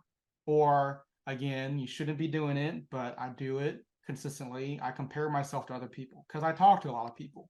I Mhm. talk to you, I talk to Chopin, I talk to Seth, I talk to Paul, because I talk to Sorrentinos up in Michigan. I talk to all these people and I see where they're at. I'm like, man, or the best one is Sean out in Colorado with Obex. He's goes out on Memorial Day and sells 15 jobs on a holiday. Um, but I see all these people doing things, and I'm like, man, what am I doing? Because I'm like, well, they're doing all this, and I'm just doing this. Mhm. So I think I'm doing pretty good. Or I talk to other people that want to asking me how I'm doing it, so I feel like they think I'm doing a decent job. Or even the people that are doing other stuff, they're like, man, you're doing really good for your situation. But then I see other people, I'm like, man, I should be doing this. I should be doing Yeah, that. I put out a post It's on that. like, A common way to be unhappy, yeah, especially when we have the amount of social media that we have, that we can see everybody's good. persona, where everybody thinks for years everybody thinks, oh, the guy's crushing, he's doing this, he's doing that, he must have 10 people, he must. I've never said I had, Yeah, but everybody makes assumptions about what it is I'm doing and what I've done and what I've accomplished, and they never see my struggles. yeah, They never seen what I went through to just get here. yeah. And That that's it what I post a that lot about. it almost destroyed me, Yeah, mentally, emotionally. So when you look at putting together business coaches, people that are around you, you also need to look at talking to, having a therapist yeah, as a coach, as a mentor, yeah, because the highs and the lows are typical in ADHD and in people in emotions, where, but we need to stop looking at what everybody else appears to be doing, yeah, and we look at all the variables. I mean, you look at Maria, she had a partner with money come in, yeah, lots of money. Yeah. And I don't know the number, but to pull off what they were able to pull off, I know what it costs to market, and it's $150 per client to bring in on Google Ads or whatever ad. It's about $150 to $250 per lead. If you're going to be that much growth, you need to throw in some serious cash at this. You look at Obex, guy came He had from, cash. and he comes from a door-to-door sales And he's company. grown all other businesses too. But understand it, it's DNA. Yeah. If he's a businessman and he's DNA, you can't compete with DNA. You can't duplicate it. You can't match it. So when we look at, you know, wives that were able to stay at home and support their husband making $80,000-$90,000 a year because they were nurses. Yeah. Well, I never had that. I supported my household. I didn't have an enormous amount of cash. As a matter of fact, I started with nothing. Yeah. So we when we're comparing, we don't ever have 1% of the comparison to put it all together and say, why do this? Why do that? Yeah. And the issue is how content can you be? Contentment is important. And that's the thing. Like, I don't know. I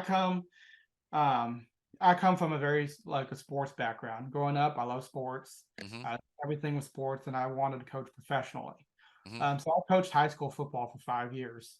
And I think a lot of my comparison, like, it's not really like a comparison of like an envy type thing. Like, I'm not envious of people. No, I understand. I know people work hard for what they got, and we have a ton of respect for that. I think a lot of my comparison comes from, in sports, it's all about stats. Where do you stand in the rankings, like in the standings? Right. Where do you measure up with other people because you're competing head to head with people? Yeah. And so I'm very competitive. Yeah, it's not a matter of like I'm trying to one up somebody. Yeah, it's a matter of being from the sports background, you want to be the best. Right. And so I want to be the best. And what's the best? You can't quantify the best. Here is one of the things I've learned, because again, the danger is you're going to your sports analogy. I want to be the best. Okay. Yeah. But if you're a punter, you're never going to be a quarterback. Nope.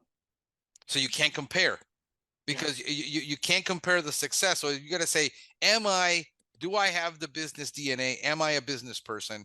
Have I always been a business person? I was a business person when I was selling lemonade and I was 4 years old. You said I never wanted to be into business. I reluctantly had to do this, but I'm competitive.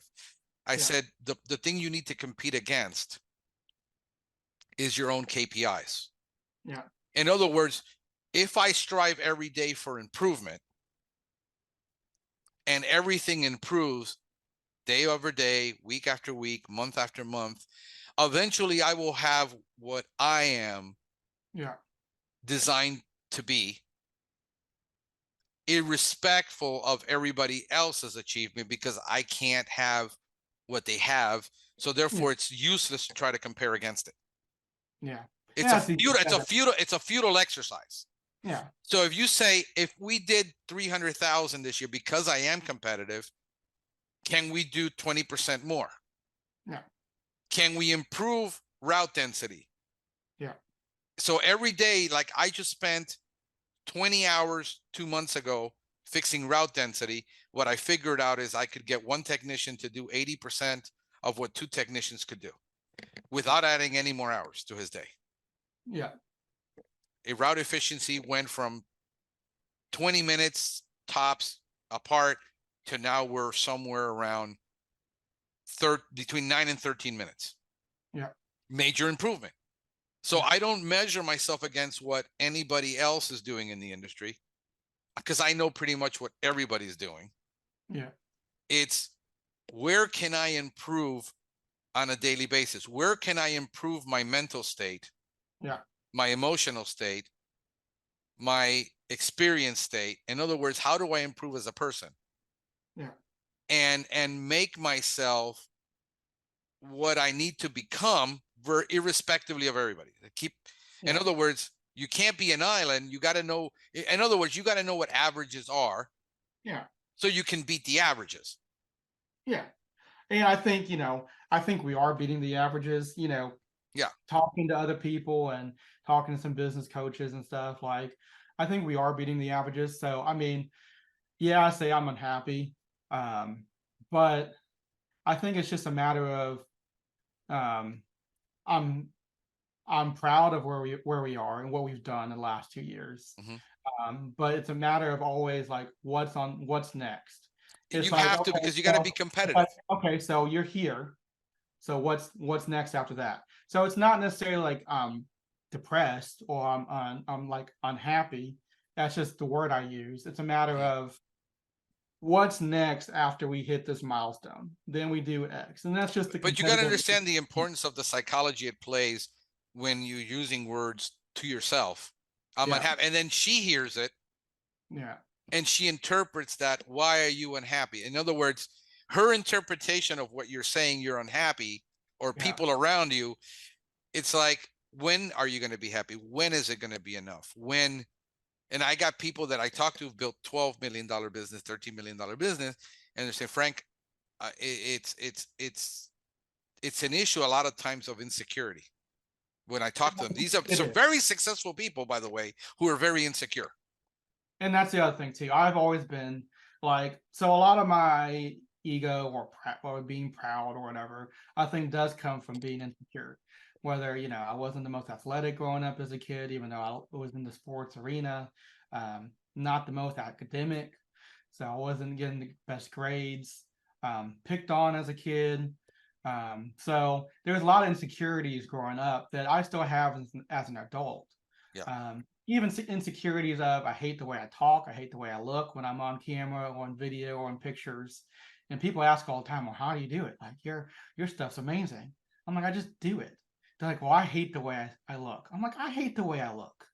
I'm like, I don't edit videos, not because I don't know how to do it, even though I don't really, like, I'm learning. I don't do it because if I edit my videos, I'd never post it. So it just like I make sure that everything is right. I didn't say anything crazy or stupid or illegal, and then we just post it Yeah. because otherwise they would never get posted.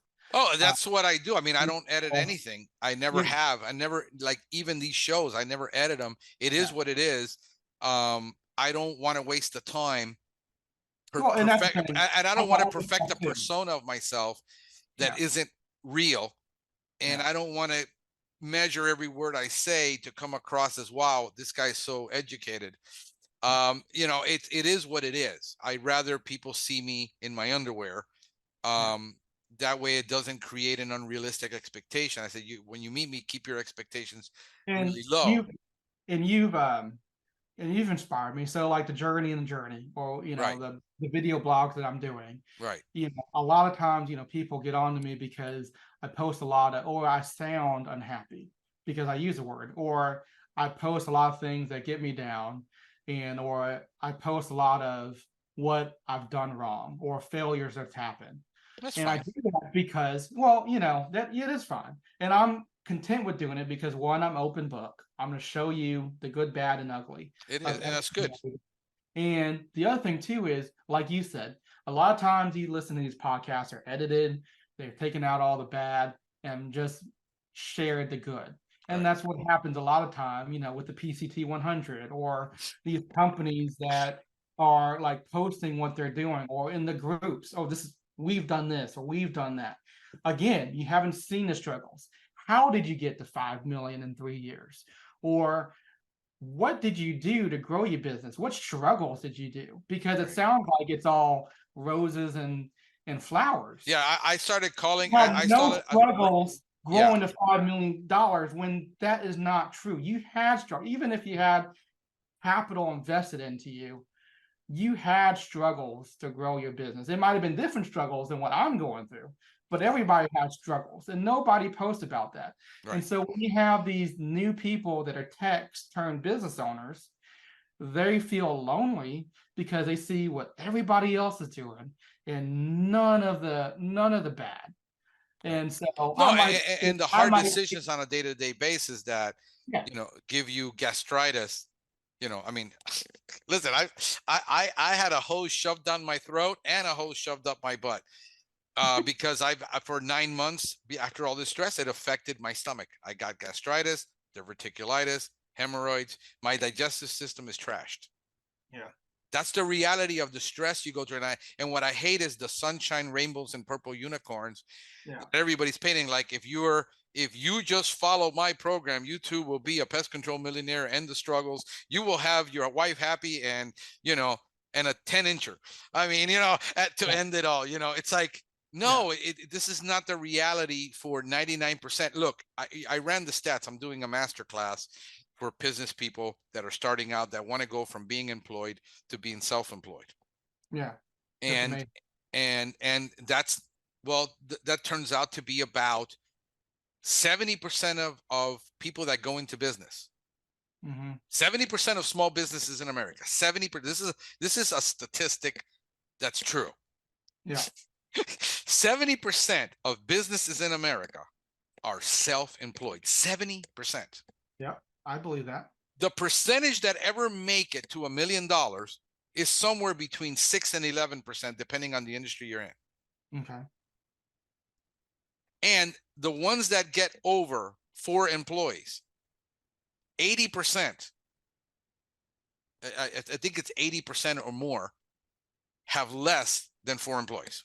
So the percentage of the businesses that get started up and actually grow is like that. So when you tell me you're going to buy my program and you're going to be so successful, what I tell people is if you buy my program, all I can hope to do for you is tell you where all the pitfalls are, and you'll have better success than if you tried to do this your own way without getting the right help. That's why I said get mentors, get coaches around you, get the mental health that you need, get the physical health that you need, get all this stuff because you're going to need it. Yeah, no, and and 90% of people don't want that. They don't want to be accountable to anybody. They put themselves in a little bubble. And my wife doesn't understand. Nobody understands. I'm by myself in this world. Poor me. Nobody's. But no. Well, that's a difference. Like I feel alone because I don't. Starting out, I didn't have that many friends. I keep a pretty tight circle, which is fine. But the people that are friends, everybody has opinions. It's just like assholes. Everybody has an asshole. And it's amazing how many people have opinions on business that's never started a business. Of course. And usually from bad stats. Family, yeah. 99% of businesses fail. You shouldn't go into it. The reality is that first year business is only 80%, 20% of business that fail the first year. Yeah. That means 80% make it. The reason you don't make the 20% don't make it is because they don't listen to a podcast like this. They're listening to the Purple Unicorn, and then they're listening to all their friends who never started a business with all the negative stuff instead of just saying, let's just look at the facts. Yeah. Or I had a lot of people say, yeah, you can do it, so they're supportive of it, and then they like, well, you should do this, you should do this, you should do this. I'm like, well, that's terrific. I should run Google ads, but you know what? I don't have the money. You know what it takes to run Google ads? Money. You know what? I don't have money. So I tell people when I'm doing the consulting is let's find out what you can do. Yeah. Let's fix what's really messed up. Yeah. In other words, your route is messed up, your accounting is messed up. Let's just build the foundations because you haven't built any foundations. Yeah. Let's build the foundations. Get good stats, good accounting, know where your money's at, know where your KPIs are in 3 things. Like I've got a very simple KPI that I track on a spreadsheet month after month. How many calls did we get? How many calls did we convert? Yeah. How many jobs did we finish? How much revenue we had and how much new revenue we got. And then on the financial side is how much money do we owe? How much money is owed to us? It's pretty simple to keep nice KPIs, very simple. Yeah. But I don't have QuickBooks. I'm paying an accountant. Why are you paying an accountant $150 a month to keep books when you're losing money every month? Yeah. It literally takes 10 minutes a month to do accounting on QuickBooks. If you set it up. You can still have a bookkeeper because I have a bookkeeper, but I don't pay her a lot because I got QuickBooks. And then all she does is every couple months make sure everything that I've categorized is right. And Well, you can send them we're to her. It not, says, hey, we're I not want to make doing sure anything. my P&L's right. I want to make sure my balance sheet is right. And And my yeah, she prepares all my financials and sends it off to the tax person that does taxes. yeah. So you A know, payroll company. Do you all got a me. payroll company? Yeah, well, yeah, we use Gusto. Yeah, that's So what we use too. From day one. mm-hmm, I've paid myself even when I was solo because mm-hmm, all the taxes were paid. And at the yeah, end of the year, my accountant says I've had the same accountant, the same oh, CPA yeah, for 20, God, 20 something years now. He's been my CPA. yeah, and that that's the one thing that I'm trying to teach my tech who's trying to start a business is she's like, well, why don't you do your own payroll? I'm like, because I'm not an accountant. It goes back to who, not how. Let me tell you, I Uh, tried doing it once and I got hit for a $1,700 tax bill. yeah, And they that's garnished what I my told her. account because they said, you owe us the money. I'm saying, show me where. I Yeah, don't know where it is. That's your job to figure it out with your accountant. And because the payroll company we were using screwed up, they're like, nah, we didn't screw up. Here it is. You screwed up. They're saying I owe them the money. yeah, And I ended it up. I mean, these are the real issues that people don't talk about. Like you get garnished for somebody yeah. screwing up. Oh, the And, IRS is going to get their money, and whether they you, did. And they just whether garnished you my messed up account and hit or it for not. They seventeen don't hundred care. bucks. Yeah. Yeah, So get a and, payroll company that's company like Gusto, put it on there, get QuickBooks. Every day, I mean, with field routes, all the income is imported directly. All your bank accounts are linked to QuickBooks. yep. 10 minutes a week is what it takes to do, the books. Just approve. Okay, this was this, approve, done. And that's it. You don't have to do anything more. So you can relieve a lot of the stress and delegate a lot of things by buying the software. Why, it costs, I think the cheap account for QuickBooks, I forgot, it's like 20 Like bucks a month. $30. Yeah, Yeah. yeah, it's ridiculous. Yeah, because I got the QuickBooks Online. It's $30. Yeah, It that's what helps. we have. Yeah. It I helps think I track pay 45 mileage. for mine. Yeah, it helps track mileage. It tracks the expenses. Like I just click a button and It's it it's makes it's sure all I get track. the It's all done expenses. automatic. Once you And, set up the chart of accounts, pay your accountant to set up your chart of accounts. and Um, the charted account is set up, the P&L set up, and I can yeah, easily see with the graphs, you know, were we profitable this month? Oh shit, we were not. We were negative this month. yeah, I can easily see all that, and I use that and I share that information with my tech and office person. I share it yeah, in everything.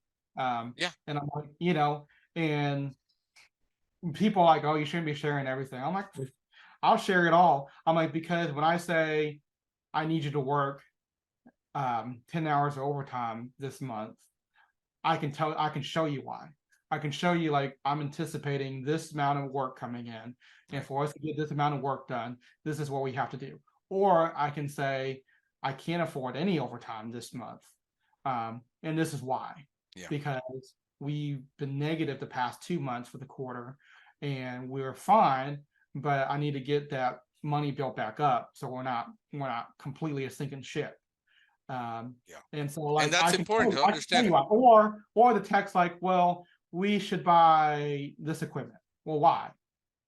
One, I don't have the money for it. And two, what benefit is that going to bring us to invest in that sort of thing?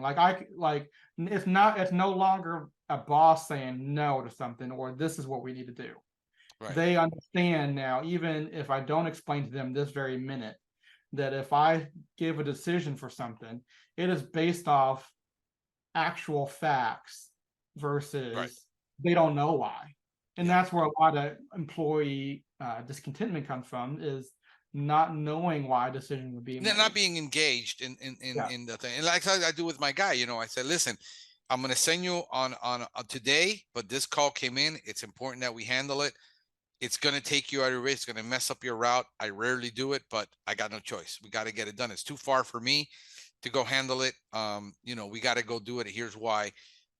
Usually, I get a lot of buy-in from what they're doing. Hey, what do you think is going on at that property? What do you think is going on here? What do you think is going? Do you need me to go with you? Do you need me to help? Um, it's a lot of that, but in the whole issue of the stress management, a lot of the times we put stuff on ourselves that doesn't need to be on there. Yeah. And we got to say no to things that we shouldn't. The hardest part is learning to say no. No, I don't have the time for that. No, I can't get involved in that right now.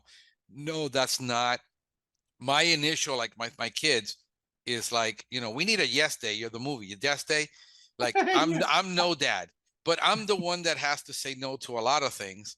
And my first response is to say no, because I have so much on my plate that this is going to add something and else, like my honey-do list at home. It's like it gets updated every day. I said Jesus is going to return before this gets done. Just know that it's not going to happen. But like on the weekends, I'll do 4 or 5 things. Like I switched 2 outlets out. I'm replacing the plates in the house. I had to build the back of my patio out. Um, you know, I got to remodel. I just remodeled upgraded my kitchen. I remodeled the bathroom. Things that take. But I've learned to say no to a lot of things, and a lot of mindset and mind frame, and why do we think the way we do, um, has to do a lot with our upbringing. Yeah. I come from a dad died when I was 5, single mom, Hispanic. I didn't bring you to this country for you to be a bum. Always drilled into me you had to be successful. I had no idea what it was, how to be a dad, how to be a husband, because my dad died when I was 5. My mother raised me by herself. The example she had as a boyfriend, he used to get drunk and get verbally abusive. I mean, that was my cancer at 10 years old until I was 18. I mean, a lot of it has to do with how we were brought up. I mean, when I tell people, how's the relationship with your dad? What's that like? Mm-hmm. It matters, It does. because it helps us understand that we can't just say you should be doing this, you should be doing that. I got to figure out where you're at mentally and emotionally, because everything stems from there. Yeah. I can train you to do everything. I can train you to do a P&L. I can train you to do marketing. I can train you to do Google ads. I can train on all the technical stuff. Yeah. Where is the person emotionally, mentally, spiritually, physically? I mean, if you're overweight, how much can you can't go into crawl spaces. Yeah. There's things that everybody's got limitations, and trying to deal with that. And when I find out with a lot of men that I talk to, a lot of it does stem back to the relationship with their father. We've had an absenteeism of fathers in this country for a long time, where even if they are present and they are in the family, 50% divorce rate. Mm-hmm. Dads don't show up for anything. They just send a paycheck, and girls don't know what it's like to look for what they're looking for in a man, and men have no idea what it's like to be a man. Yeah. And this is the situation we're in, where a lot of young people are getting into this career 28 years old. They still don't know what a career is. Mm-hmm. When I grew up, if by 18 years old you didn't have a career planned out, you didn't have a girlfriend and plans to get married, something was seriously wrong with you. Today, you can be 28 years old, still be at home, not finish college. Dad's never been around. Mom is raising you by herself, and you're playing video games, and you're 30 years old. And it's okay. It's even if you have both parents in the household too, though. Sometimes nowadays, It makes it a lot easier, because it's tough raising a kid. I'm telling you. I know, because I'm divorced. I know what it's like. But people are like, why do you have to? Because I got to every day. Like, why can't I be out in the field? And I can every day since that son was born and went into school, I pick him up from school. Yeah. Every single day. It does not matter. Every Thursday, I have a date with my daughter. Every Monday, both of my kids are having dinner with me. Every other weekend, they're home with me. That's my priority. Yeah. It's not the business. Yeah. That's my priority now. When I was single, it was other things. Yeah. But now it's homework has to get done. Where's your homework? Doctor's appointment, I'm there. Recital, I'm there. End of school, I'm there. Teacher parent meeting, I'm there. Yeah. No excuses. So time for the wife, time for the girlfriend, time for everybody. Everybody wants a piece of you. Yeah. That's why it's important to learn to say no. And it's like, no, I'm not going to get involved in this. I'm not going to do that. I'm not going to Pest World. I'm not going to, it's just, what is important? What is important and what is urgent? Everything that comes across the phone, email is urgent. Not everything's important. Yeah. And that's where, you're talking about the honey-do list that won't get done until Jesus comes back. Well, I feel like that's like my honey-do list and just list in general for things to get was done with the business. Like my wife is super organized, makes a list, it gets done. And, she, what out each everybody's definition of everything's different. I've learned that real quick. Like she says, oh, I got a list that's going to take me forever to get done. So in my mind, I'm like, okay, well, it's going to take her forever. Well, then an hour or 2 hours later, she's done with it. Right. I So mean, I'm not kidding you, bro. I'm not yeah, kidding you. She does the laundry, so it's my job to put it away. Put away laundry. Scotch guard the sofa and rug. Donate to Goodwill. Put up blue canvas in the office. yeah. Pick up the mail. I mean, and the reason she's got to put a lot of this stuff is I won't remember to do it. Well, no, that's the biggest thing. The biggest argument I've had with Contea is like, if you want something done, it's got to get written down for me. So Yeah, we've got she sends it to me. Look, I don't know if I can. I can't see it with all the because I got a light hitting me. But yeah, it's a huge list of everything I got to do. So I got to look at it every day. All right, did I get this done? Did I get this done? Did I get this done? All right, this is going to get done Saturday. I'm going to spend 4 hours. well, I literally budget my time at home. yeah, Have to. even things with like this Friday is like the fall festival at school. So that has to get put on the schedule. They get to put on pest routes and on Google calendars. So I know like we're not putting any pest control stuff on like Friday afternoon. Anything like that. If we want to do something together on a date night specifically, that gets put on the calendar. So everything's got to get written down. And it's gotten to the point where Sarah and Contea talks to each other because Contea wants this put on, so she talks to Sarah, she gets put on the schedule. And you're saying I have to learn to say no. Well, for me, it's like I delegated the no part because I have a horrible time saying no. And so I say yes to everything and then, drop the ball on a ton of stuff. So I'm very blunt and candid now, even Yeah. with her, with everybody in my household. Hey, listen, I only got so many hours. Yeah. So like Saturday, I'm going to work Saturday morning at the house. Like I said, this Saturday, I got 2 switches set out that needed to, she didn't like the way they looked, so I did the switches.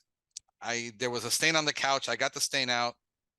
I worked on, it was like 3 things that I said, oh, change a light upstairs in the hallway. She wanted a different lamp. She didn't like that one. So she got the new lamp, she buys it and she just puts it where it's supposed to go so that I'm walking through the house and seeing all this like little, rabbit tracks through the whole house. But she knows if it like the laundry will get done like today when she gets home from work, the laundry will be put away because she spent all Saturday doing the laundry. Yeah. So, but what I do is I'm very candid at telling people, okay, this is what's going to take because I've done this before. It's going to take me so many hours. After I'm done with this, I'm done. Like I just had an awning put in my here. I try to coordinate with 3 contractors in Miami. It's like winning the Powerball. Okay, it isn't going to happen. I had to trim that tree because I couldn't get a tree contractor. It was probably going to cost about $1,600 to trim that tree because my awning was directly over. I had to trim the tree back. Had to do the awning, paint the awning because I couldn't get a guy, and then get a guy to haul away the trash and get the gutter guy to come in and install the gutter over the awning when they took the old awning out to do it within a week. I spent 4 days in my house coordinating this. And people are like, just contact somebody, call somebody, coordinate. It's 17 phone calls. Yeah. And it's much easier. It would have cost me, well, 3, 4, 6 grand. Just like that, and call somebody. It's like the awning guy has had my order with my deposit for 2.5 months. It was supposed to take 3 weeks. Like I said, it's like, why don't you just call somebody? Have you tried calling a contractor? Getting them coordinated, it's like endless amount of hours, frustration on the phone, just getting these things done. So therefore, that's why you just have to be very candid about, okay, I'll get this done for you, but I'm only going to get A, B, and C done. Yeah. DNF Well, is going to have to wait till next week. It isn't going to my get done. problem is like I've always been somebody that's tried to be a pleaser, try to please everybody, make sure everybody's happy, everybody's got what they need. Like I've always kind of have like a servant, I guess, mindset or attitude. And so I always try to say that yes, and it's yes to everything. Well, that's the other reason why I got Sarah is Sarah's very blunt. For better for worse. And so I'll call her like, hey, this needs to be put on the schedule. She's like, well, how? I'm like, what do you mean how? Like in my mind, I was like, I told you what to do, and you put it on, and we get it done. She's like, well, you already committed to this. And then I'm like, well, crap. So now, so that's why like now, like I feel bad, but customers call me on the cell or text me, even though I try to get most people to go through the business line. And if they do, that's fine. I'll talk to them. But I've learned, I'm learning to not commit to anything. Because I will commit. They will like give me some sob story, and now I'm feeling bad, and then I'll commit, and then I have to backtrack on something, because I've already committed to 5 million things. So now it's more of, okay, you told me what problem you have it in, so I got all the information. Now for me, it's like great. I don't handle any of my scheduling. I got your information. Sarah's gonna call or text you from the business line, and she's going to get it scheduled. And some people are frustrated because why can't you do it? And I'm like, well, I could, but the problem is when I do it, my schedule looks like a kid took a crayon and drew on the map to get me all over the place. Versus I her do it, it looks like a route. And so I mean, I do the same thing now. I mean, I'm on the road when I have to be on the road, and I have to do like I'm training a new tech, requires me to be on the road, but I'm still having to answer 16 calls a day. Literally, I handle about 16 calls a day in addition to email and texts. And what I tell people is, look, unfortunately, I'm on the road right now. I'm not going to remember. I'm honest. I'm not going to remember. Send me a text. As soon as I get back to the office, I'll look at the schedule and I'll call you back with a date. End the story. In other words, I need it done tomorrow. Well, right now, I don't know when it can be done tomorrow. Or I say, look, it's not going to be done tomorrow. We're booked out this much. I got to see what I can do for you. But my answer right now is no. People don't like, you can't tell a customer. Yes, you can.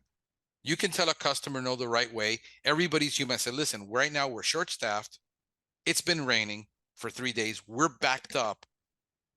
And I'm going to put you on the schedule. So call your doctor and say, I need an appointment for tomorrow. He's going to say, go to urgent care. Yeah. Well, that's the one thing I think COVID's helped with is most everybody's short staffed now. So I don't tell people we're short staffed. I'm like, we're just a small company. We're 3 people. So I'm sorry that well, most of my customers know that because we already had the discussion. Oh, so, yeah. And that's the one thing about content marketing that's done. We build a personal relationship. Right. And we have people before they even call us. So a lot of times they'll wait for us. But you do get the people that's like, well, I don't understand. It says you're a 24-hour company and you should be able to have somebody out here today. I'm like, well, we are a 24-hour company. And you know what that means? Our schedule fills up really quick on these other hours too, not just normal business hours because we are 24 hours. So who's answering your calls on a 24-hour basis? I have an answering service that answers calls when the answers overflow calls, and then after hours, if I don't answer it, a lot of times I answer it.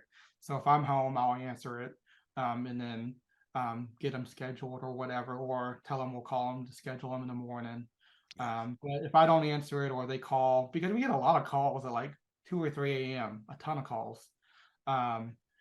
It's an answering service, and then they email, text us, and then we call them back in the morning. So. Yeah, that's what we used to do that, except the call service in Miami was so bad. At one point, I've had 3 companies.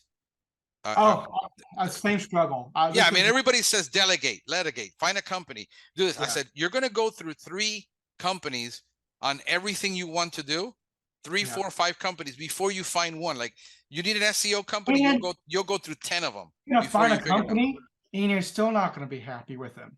So like this is my third answering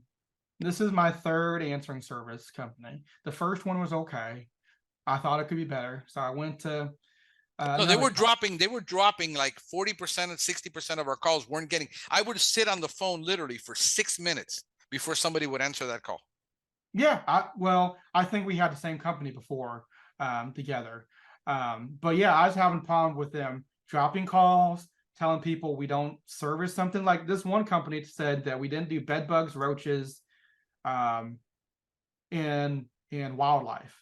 And I'm like, where did you get that? I'm like, first of all, I don't know what company don't do roaches. I don't know what company don't do mice. Bed bugs I could maybe see, but we've definitely done bed bugs, and you've taken calls for bed bugs. Yeah. And we've done wildlife, and you've taken calls for wildlife. So I don't know why. And their best answer was, well, we're sorry, we'll get it right next time.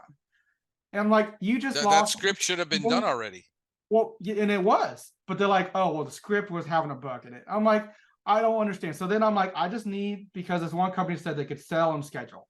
Well, we went through round and round to where I'm like, no, you don't do any scheduling. I just need you to get information and then send me the information. Well, we can't do that. I'm like, why can't you do that? It's a simple form of name, address, cell. How did you hear about it? Because they want to make money off the commission, off the sale, because that's how they make their money. I get it. I mean, I've had guys go through this. It's like, bro, unless you're selling one service with one price, it's impossible. So it was a contract, and I got out of the contract because they're like, well, you got to pay the cancellation fee. I'm like, I'm not paying the cancellation fee. They're like, what do you mean? I'm like, you've lost me potentially $2,000 in work. I'm like, I get it. We're in charge of selling it, so I can't say there is money that is already in the bank. I'm like, but you've lost me the opportunity to make $2,000. Yeah. I'm like, that $2,000 is more than that cancellation fee. I'm like, so I'm not paying it. And I went round and round in circle with the collection department. I'm like, send me to whoever you want. I'm like, I'm not paying it. Yeah. And I'm like, and I'm not paying what I actually owe until you say that I'm not going to owe you the cancellation fee. I'm like, because of this, I'm like, I can prove to you with the phone call recorded that you guys recorded, and I've got email conversations of, yes, we do bed bugs. Yes, we do this. Yes, I've had 5 Zoom calls with your people to get this corrected. I'm like, it's not like it's the first time thing. I mean, think about all the time that this has already cost you. I mean, the time that it takes to find the company. Yeah. To set everything up, because there's setup times and this. Then the issues with the company, and if you listen to every podcast, well, if you just hire a company to answer your phones, your problem is solved. If you just hire a VA overseas, your problem is solved. Yeah, I mean, it's like the enormous amount of time it takes. Yeah, to get any of this done. It's even more strain, I think, when you're like a solo entrepreneur, or with just 1 or 2 techs. Because you're still wearing so many hats. I still wear. I mean, I don't have a marketing hat, but I still do 50% of the marketing. Yeah. I got a full-time guy to do all of our content building marketing pages. Like, we just entered a new county. It took almost a month to build out 50 pages. Yeah. For that county, for the cities.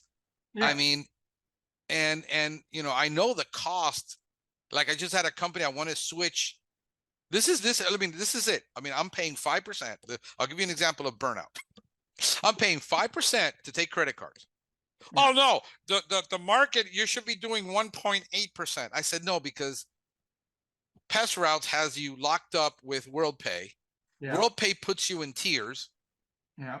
And basically, you don't have a choice if you want to use their system, who you're going to opt, because then if you got to do it manually.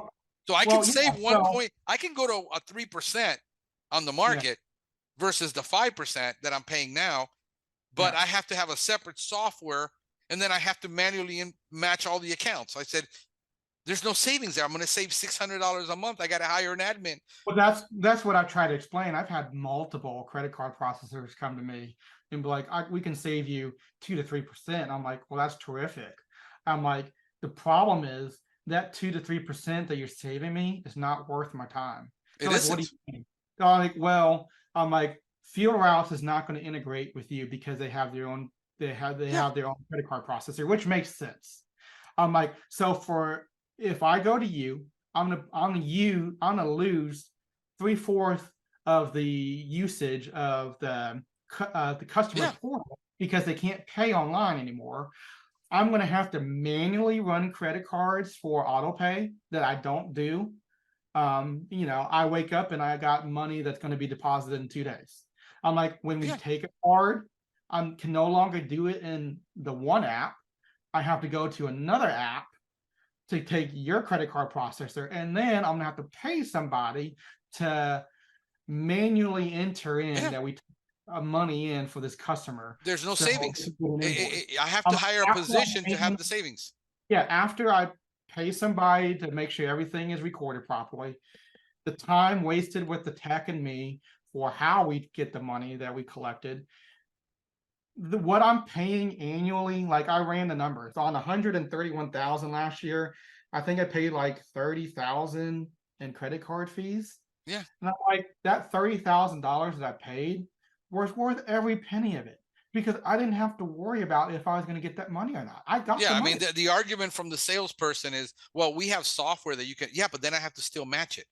And then I Yeah. got to create, and I said, yeah, and we're not going to switch software because I've already done one migration that took 30 days, and Well, it that took was me one of the credit card about companies. 100 hours to do the Yeah. migration. 100 hours, that's 15 grand that it cost me to do a migration.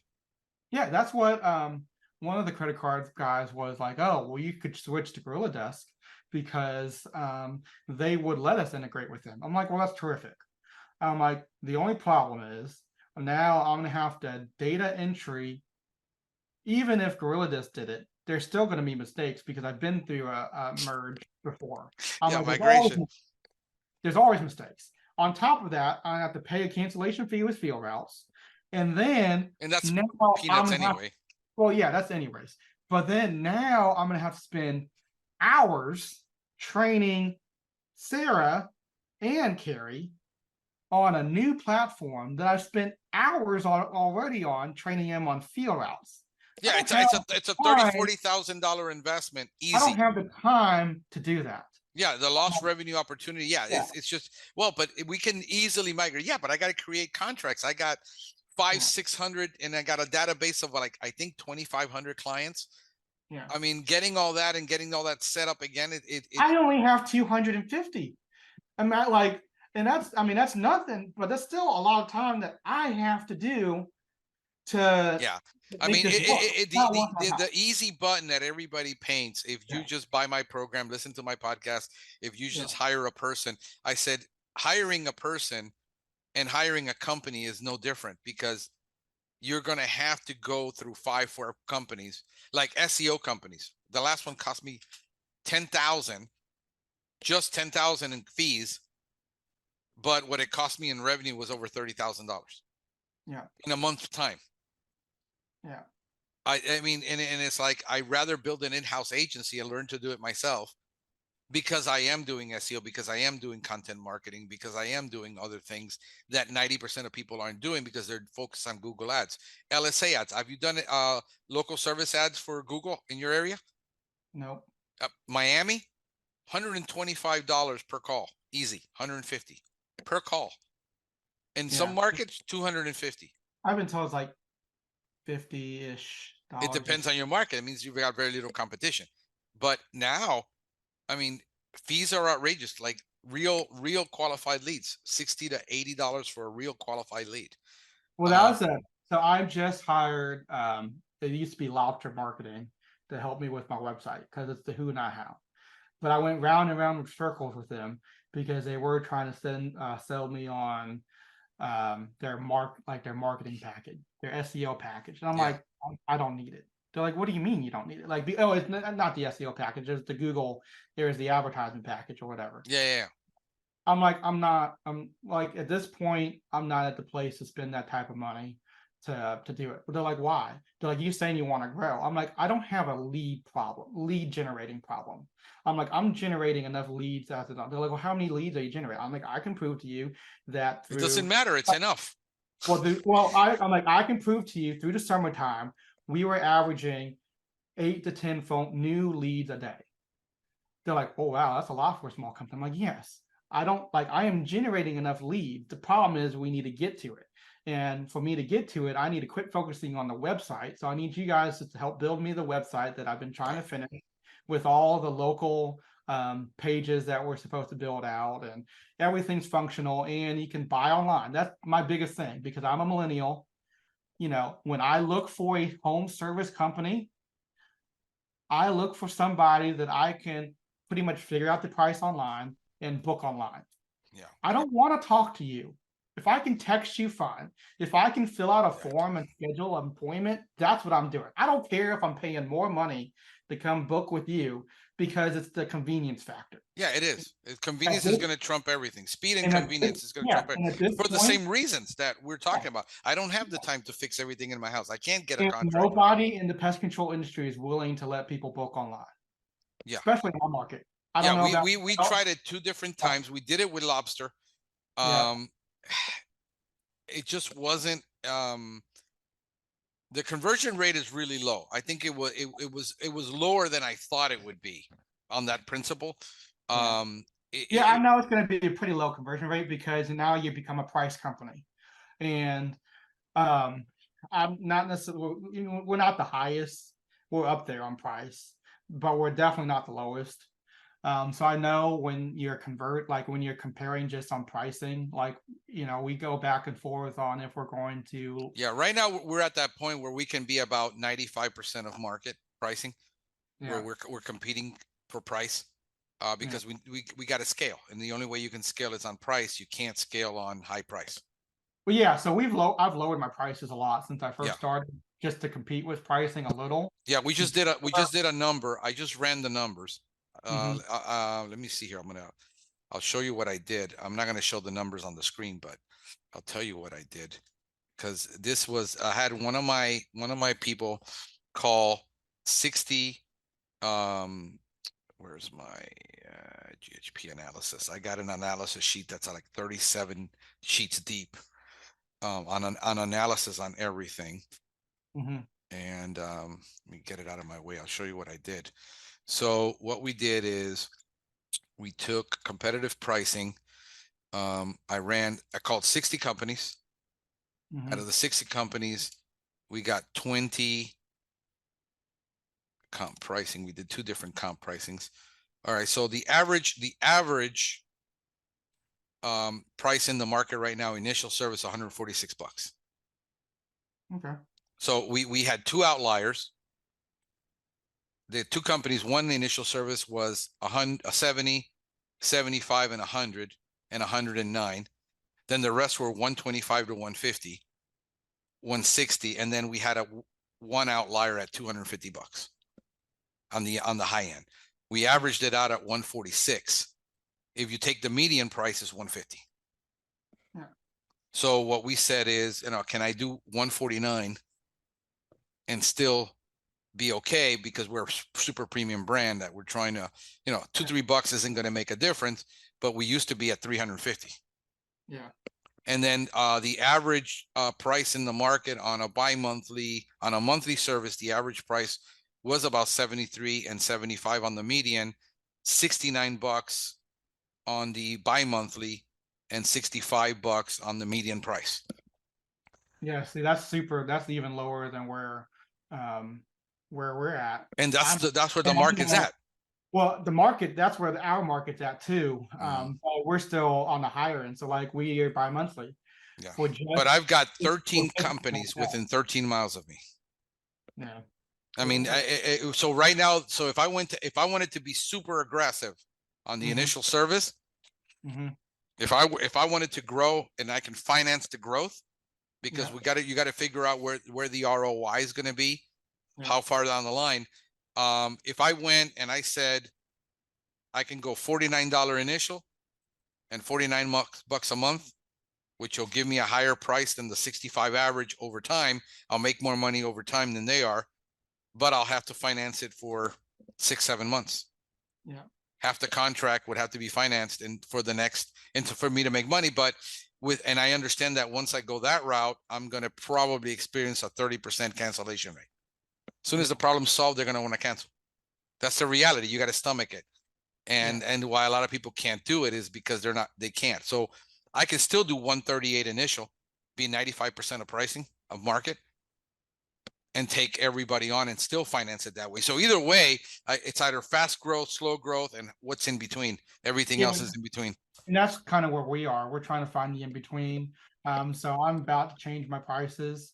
We're going to kind of go like the door knocker model, where there is no initial fee per se, but it's a little bit higher because we've already been higher on the regular services. And that's what I've done too, is lower my initial, take the barrier from getting on out of the way, which is the initial service, and then just charge a little bit more on the month on the. With what I'm learning is too, like, so my target market, everybody says your target market should be like the older crowd, like 35 to like 55.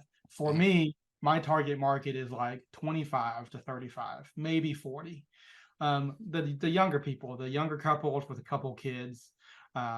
See, that's odd because normally they're not buying houses at that age yet, but it seems like you have a market for it. We do have quite a bit of younger couples that are buying houses. And it's also, I've also seen studies where the first time home buyers, or the age is becoming younger and younger to where it is about that 25-ish. Interesting. Yeah, here in Miami, they couldn't afford to do that even if they live with mom and dad for 20 years. Well, what's the average price of your home over there? Average price of the home right now, it's gone up, but I think it's about 175 to 200,000. Oh my God, no wonder why. Yeah, Miami. And that's going to be a small. So like my house, I bought my house when I was 25, and I bought it for 140. Right now, the house is valued at 250. And I live in a 1,700 square foot house. So let's say 175K. So that if they're bringing in together, Jesus, you need what, like average household income of about 50,000 or less.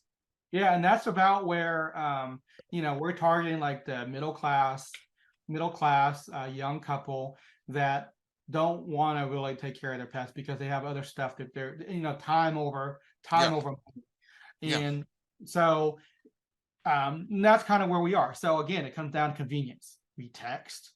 It's an outside only service. They only need us. They only need to be home when they have an issue, which should be hardly ever. And I want the setup to become easy. So if they do need to set up a service inside, they could do it on their customer portal.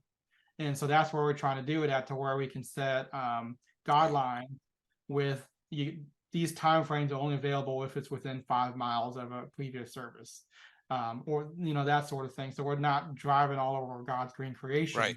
Yeah, because the drought density is more important than the price. Yeah, but we're still able to. So that's where we're doing no initial fees.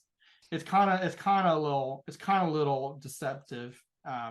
But like our prices, our regular service is going to be more, to where it's kind of the initial fee is wrapped into the regular service price, and that's what you pay.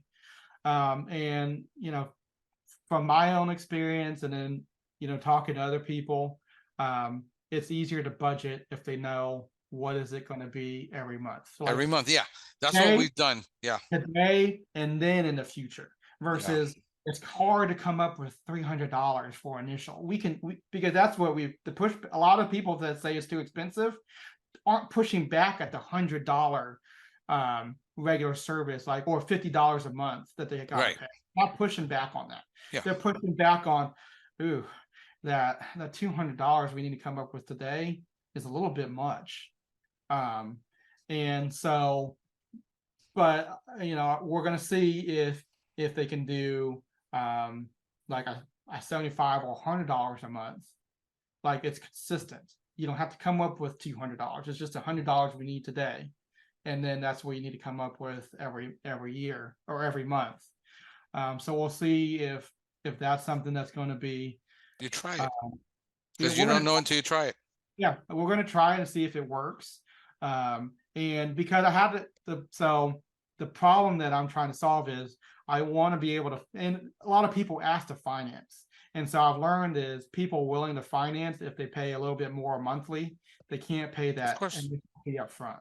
Yeah. And so I'm trying to make it to where I can finance like a mouse job and finance the stations that we need to put in without killing me.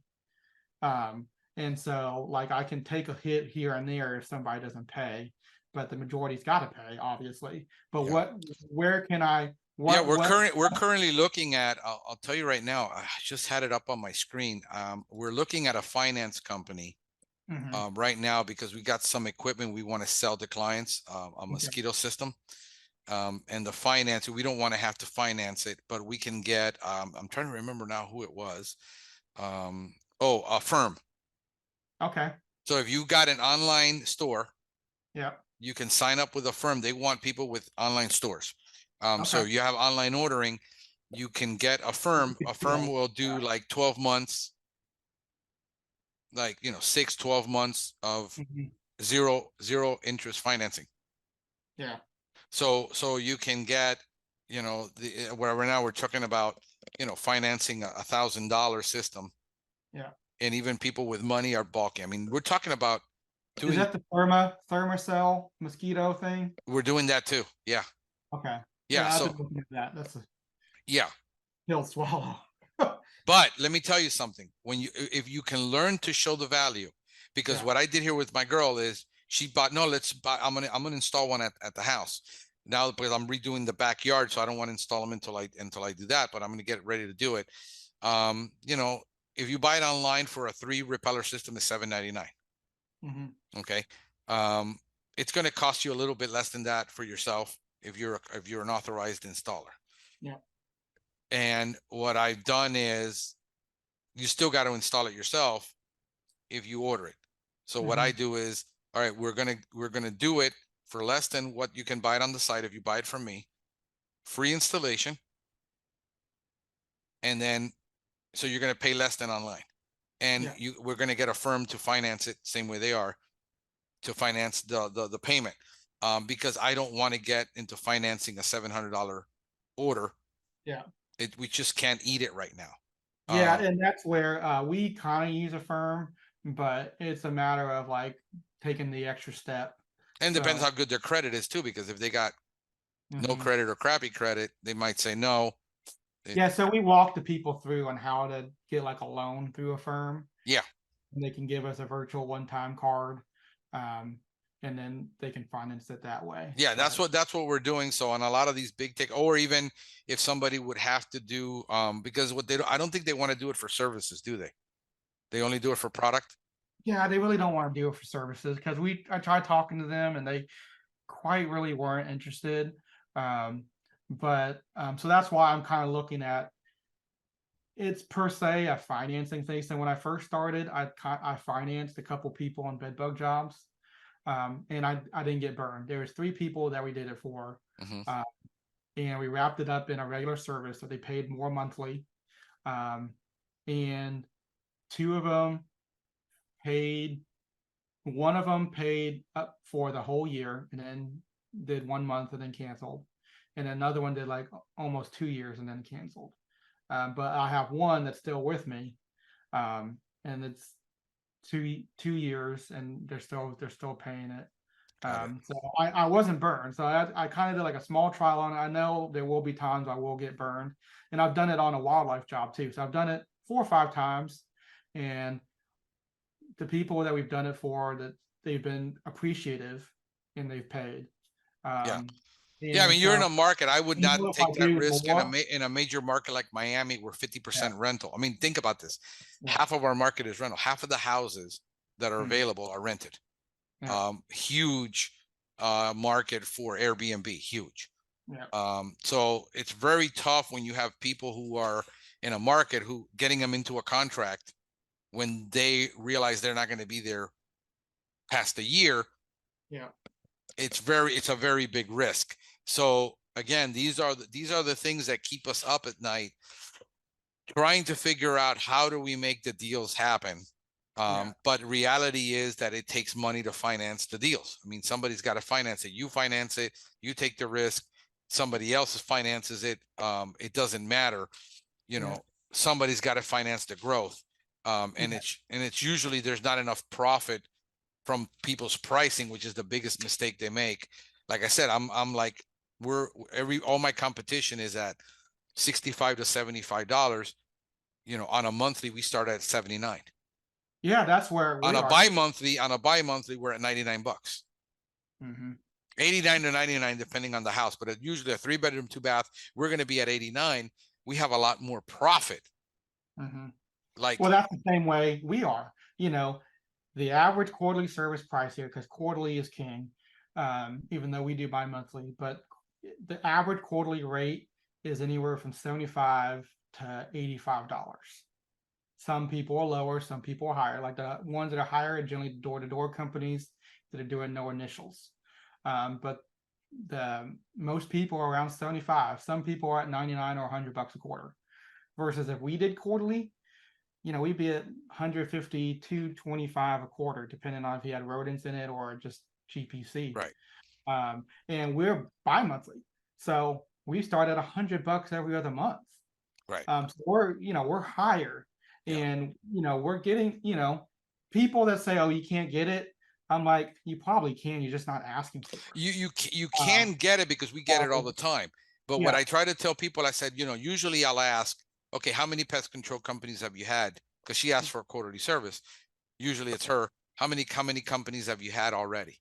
And it's usually, well, we've had 2 or 3. They not rattle off the names. We're not happy with anyone. Says, let me ask you a question. Do you think it's because this is what you're asking for that you're being sold what you're asking for, or are you being sold what you need? I said, in Miami, with the amount of sunshine we have, our calcareous soil, which has a high pH, the amount of rain we get, there isn't a single pesticide that's going to last more than 30 days. You got 0 lot homes, one on top of each other. There's no like acre between them. Do you think you're going to be able to get control very long? I said, the reason you're switching companies is you're trying to get the control, but you still want a quarterly service. I said, it can't be done. You got to go to monthly or bi-monthly. Huh? It's not entomologically sound. It's not, because what people don't understand is South Florida, even people from North Florida and Central Florida that I have this conversation with, I said, you got to understand, you actually in North Florida have overwintering pests. We don't. We're the only subtropical region in the entire United States. From Lake Okeechobee down, it's subtropical. We've got tropical tree forest here. The only one in the country. I said, it's totally different. I says, you move from, I understand you move from Northern Florida. I understand you move from Kentucky. I understand you move from New York. I said, you're in South Florida. You're going to be continuously unhappy. I'm trying to sell you a service that gives you what you want. But you're not going to get what you want, continuing jumping from company to company, asking for the same thing, thinking that that if we use something stronger, it's going to keep the pest away longer. It doesn't happen. It's about the follow-up and the follow-up to that care, that the difference in ours. 96% of our customers never experience an indoor pest problem. Yeah, that's where because we do it this way. Yeah, and that's what I explained to my customers is you can almost have a like see pest down to almost nothing. Yeah. Just because we're never going to get to 1% in Miami. People telling me I 1% callback says you're not tracking your KPIs right, because there's no way. I've tracked my KPIs for the last 15 years. Yeah, it might be kind of on how you track callbacks. So like we can our callbacks has gone up. So I think we're like at 3 to 6% callback rate this year. Yeah, we're at 4.3. We were higher, but I had to get rid of one of the techs that was having the problem, and that was the reason. I said something is not right. Your KPIs are going up. You're missing something, or you're not doing it. Find out, he was not treating correctly. We've kind of like our quality's kind of gone down a little bit. just because we're trying to keep up with demand. It's going to happen when But you grow. yeah, we're learning that what I'm learning is 80% of pest control is going to be your basic stuff. You can take care of it like a monkey could do it almost. Yeah. And the 20%, there's nothing wrong that's saying that we can do it this way like the other 80% of the companies do it. But then there's nothing saying that just because we do it this way doesn't mean when that 20% has a problem that I now can't come in and be that master tech. Take And care that's of what it. I do too. But most of the time, my guys, And yeah, then we go back, we go yeah. back on. Right now, those problem calls, those problem clients that are really troublesome, it's about 1% realistically. Yeah, then it's not But big. most of the time, it's construction issues. You Yeah. know, we took on accounts that we shouldn't have. Yep. So my techs are instructed, hey, if this looks like you're going to have a nightmare on your hands, I want the pictures. I want you to call me, text me. I will turn that contract down because I don't want for the revenue, it isn't going to worth when we're still this small to get our KPIs that high on our callbacks. So I'm trying to keep it under 3%, but realistically, it's hitting the 4%, especially in the summer. Now, in the winter, yeah, we go down to below 1%. Yeah. That's a given. But even our lawns, we don't have because we have automatic follow-ups. Yeah. So I don't track my KPIs on lawn the way I track it on GHP, because if the tech shows up to the lawn and it has a problem and it has a disease problem, he's automatically going to follow up with that client in 2 weeks. And that's what we do with pest control. So it doesn't count against him. Yeah. Because what we want is the customer care, that the customer never calls us and says, hey, you guys were here and this problem is getting worse. So what we do is if he calls for a callback for a difficult ant problem, he automatically has to follow up. Yeah, that's what we do with GPC too. Yeah, so that's what happens with it. We use the IQ trays for the rodents. Mm-hmm. And if we go back and the bait completely empty, we'll look at the data and see, oh, well, all the bait was gone in a month. Well, I'm not waiting 2 months. We'll have some of those stations that we put out 3 stations fully loaded. Yep. And I say, go back in a week and see which stations are getting eaten. Yep. And sometimes once all the stations are wiped out, and I said, you see, we would have spent 30 days with those stations wiped out because we didn't go back. And I said, that's the difference. That's going to be the difference between us when we tell the client, says, look, with every other company, they're going to do an initial and you've got a warranty. And if you still have a problem, what do we know about German roaches? I said, 30 days, eggs are going to hatch.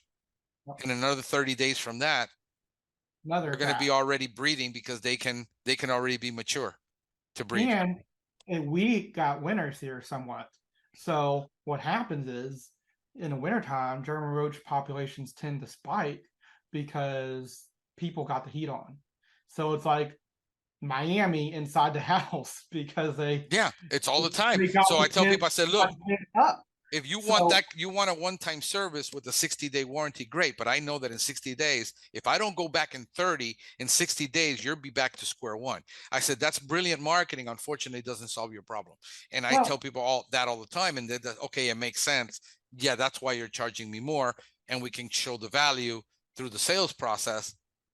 But if I wanted to go to, when people ask why we're more expensive, everybody wants to say, oh, we're better. We'll take more care. Like that's not quantitative. That's not quantitative. Right. What is quantitary is while we don't have a warranty per se on our services, because I tell people we are dealing with living organisms, creatures and pests and insects and animals that you can't have a black sheep with. Right. What we are going to do is we're not going to wait for you to call back. These companies that say they warrant the one-time service for 30 days, they're going to come out, do the one-time service, and then hope that you don't call them. They're not going to call them. And that's what we sell against constantly. And hey, I get it. If you're broke and you got no money, because the problem is by the time they call us here with rentals and slumlords, I mean, understand that we have a huge apartment market. It's not like I lived in the Midwest. Finding apartments isn't easy. Here, apartments is all they're building now. So what happens with a lot of these, I've got multi-million-dollar apartments with German roach issues that are huge. Yeah. You're not going to solve it by not our secret sauce. If you want to say it's a secret sauce, is the follow-up. It's the And that's our inspection. secret It's sauce us too. being there in 30 days, knowing that how that pest multiplies. I said, if you just give me 10 roach eggs, casings, I call them eggs. I know people are going to crucify me, but I don't talk to clients in entomological terms because they don't understand it. They understand an egg capsule. It's an egg. Yeah, You're it's an going to egg. get 30 something of those to hatch. So if you've got 10 of them, that's 300 roaches in 30 days. You give it Yep. another 30 days, they're mature enough to breed. Yep. So now you've got a problem. If I wait 60 days and you want a quarterly service, and one time with a quarterly service, we will never get rid of that problem. Yep. And that's what you've been buying. And that's why I'm the third company you called, and why it is that you're not getting that, but I have to sell it. And that's why I spend I more can't time with quote it. people. I got to sell it. And that's why I spend more time with people on the phone than probably other companies, is because you're right. By the time they get to me, they've already tried 2 or 3 other companies. And it's like, okay, well, we can get you the results, but we can't do it the same way every other company's been doing it. Because if we keep doing what we've been doing, we're going to get the same results. And that's the definition of stupidity. Insanity. Yeah. Yeah. And I'm like, the reason why we're doing it, every other month versus quarterly, or why on a German roach thing we want to sell you on a monthly service and not a quarterly service, is because this is what makes the most sense entomologically. Right. I'm like, if we do this, this, this, and this, and this is the type of results that we're going to get you, and this is what's going to be closer to what you're expecting. Right. We can't get what you're expecting with what the service type that everybody else is offering. And what it comes down to is, by the time we finish explaining all this, so like, we can see why you're more expensive. Yeah, and that's how we do it all the time. But no, of what you say you're going to do, you've already done more than what the other company's done. And the reality is, every independent guy out there that doesn't have a big brand, what they got to understand at the end of the day is you're competing for that cancellation rate, that high cancellation rate. We don't have the brand to go after the big numbers. Yep. We're taking that 20-30% cancellation rate in the market, and that's what's feeding us. But again, if the customer insists on getting more of the same, they will continue to fail. And that's when I explain, look, this is why you're failing. This is why we're going to be more, and you've already tried 3 companies. Again, we're fighting for that. The problem is I see the pricing that these guys are doing. And I said, if you're fighting for that 20% of all these companies, all these are independent that I priced. I didn't price like 2 maybe large brands there. Oh yeah, it's horrible. When I talked, because I am such a networker, I've talked to many other smaller companies. And even the company I came from, the pricing is absurd. Yeah. So why are you doing it? If you're selling, why are you trying to compete? If I wanted to grow, look, I come from that cutthroat corporate environment. Yeah. I used to sell contracts just for the fact that I didn't want my competition to have it. Yeah. And for no other reason. We didn't make money on it. It didn't matter. If they didn't have if my competition didn't have it, that's how we won.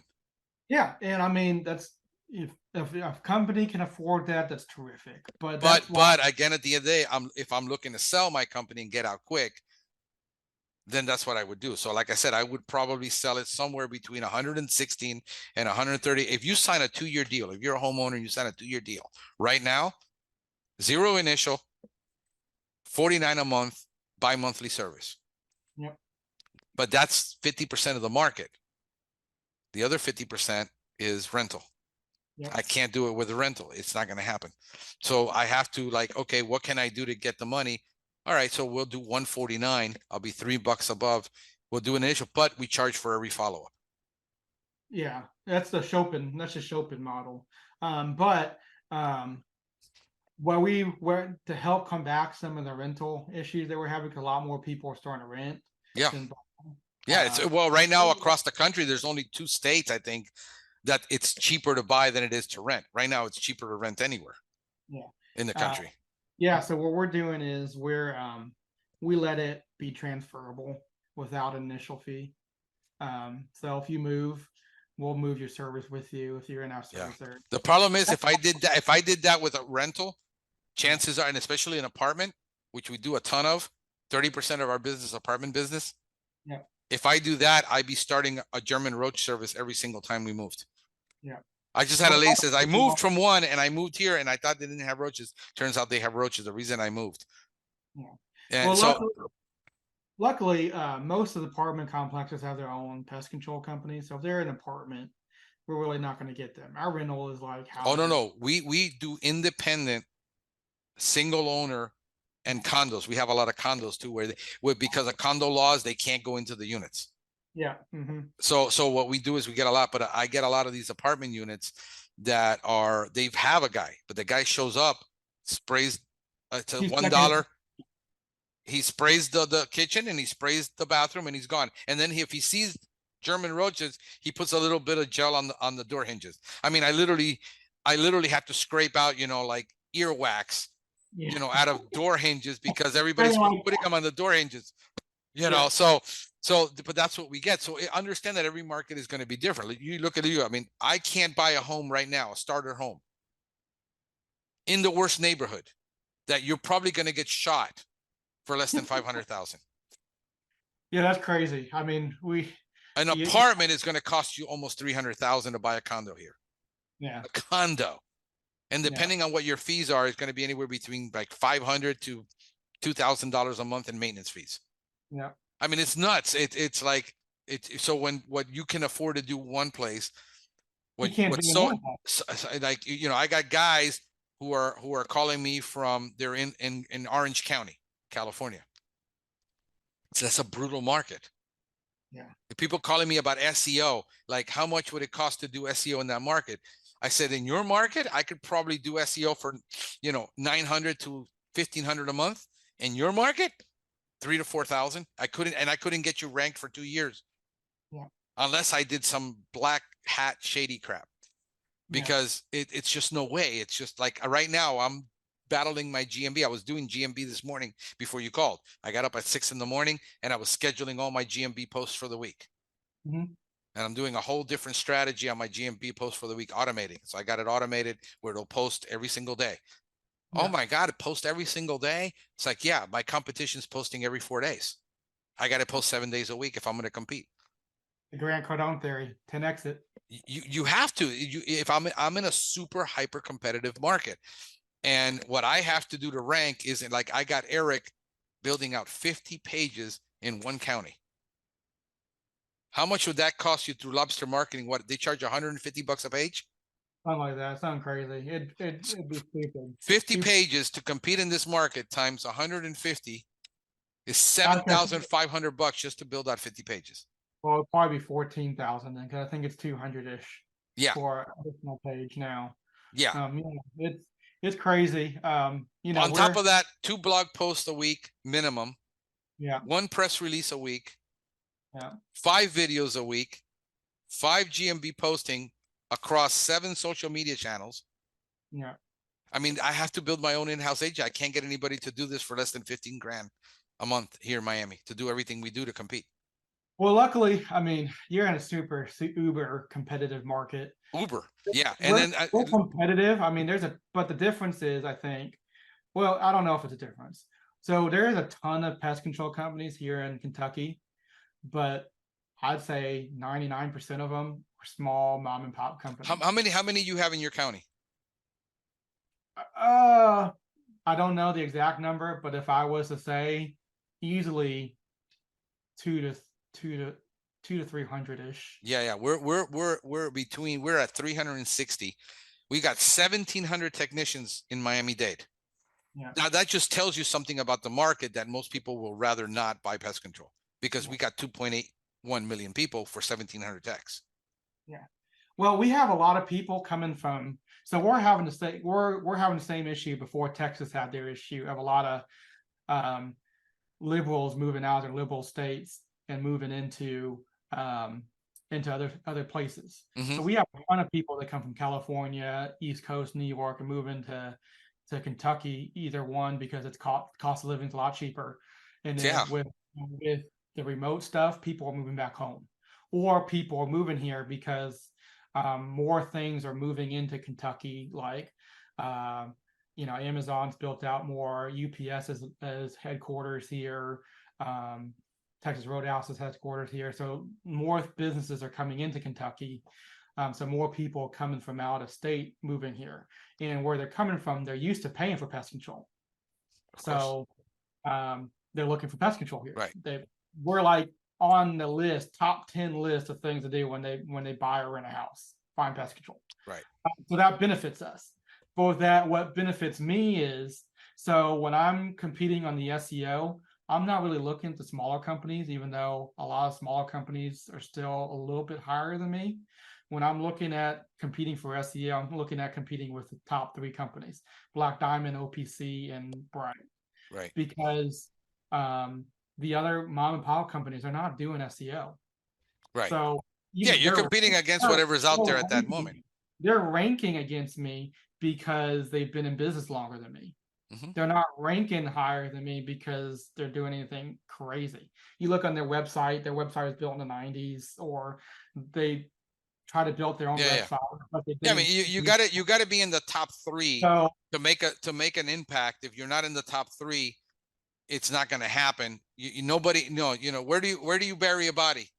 Yeah, second page of Google. Second page of Google. Nobody looks there. So but now with the 3-pack and the algorithms coming in, where Google is saying this is shrinking, and the only people that I see have a wide range are people that were there a long time, but they have 300, 400, 500 reviews. Yeah, and that matters. So I'm doing the same thing kind of you're doing. Well, I used to.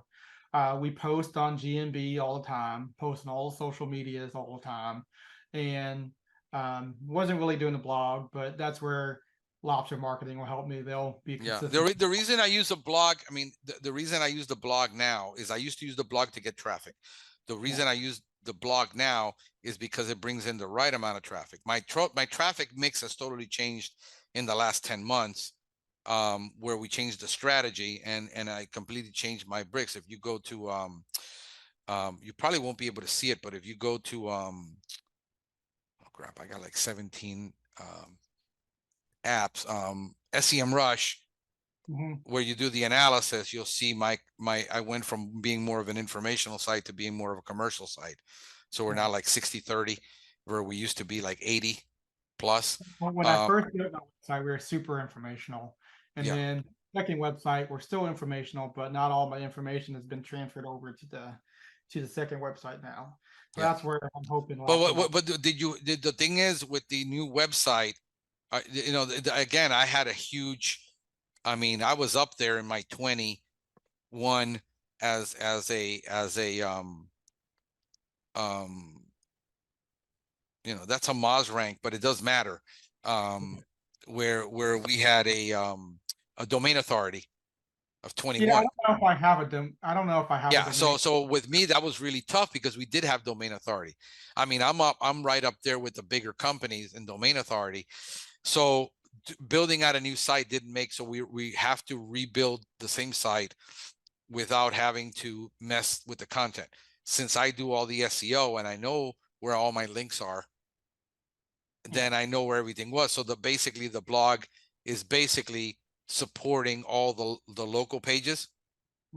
And then the blog is also supporting like a lot of the press releases we're doing for ranking, because it does matter for ranking. You got to do, I mean, so think about it. When you got to do 1 weekly press release, build at least a minimum of 2 pages of blog pages. Plus we're building out about 5 pages a week, internal pages.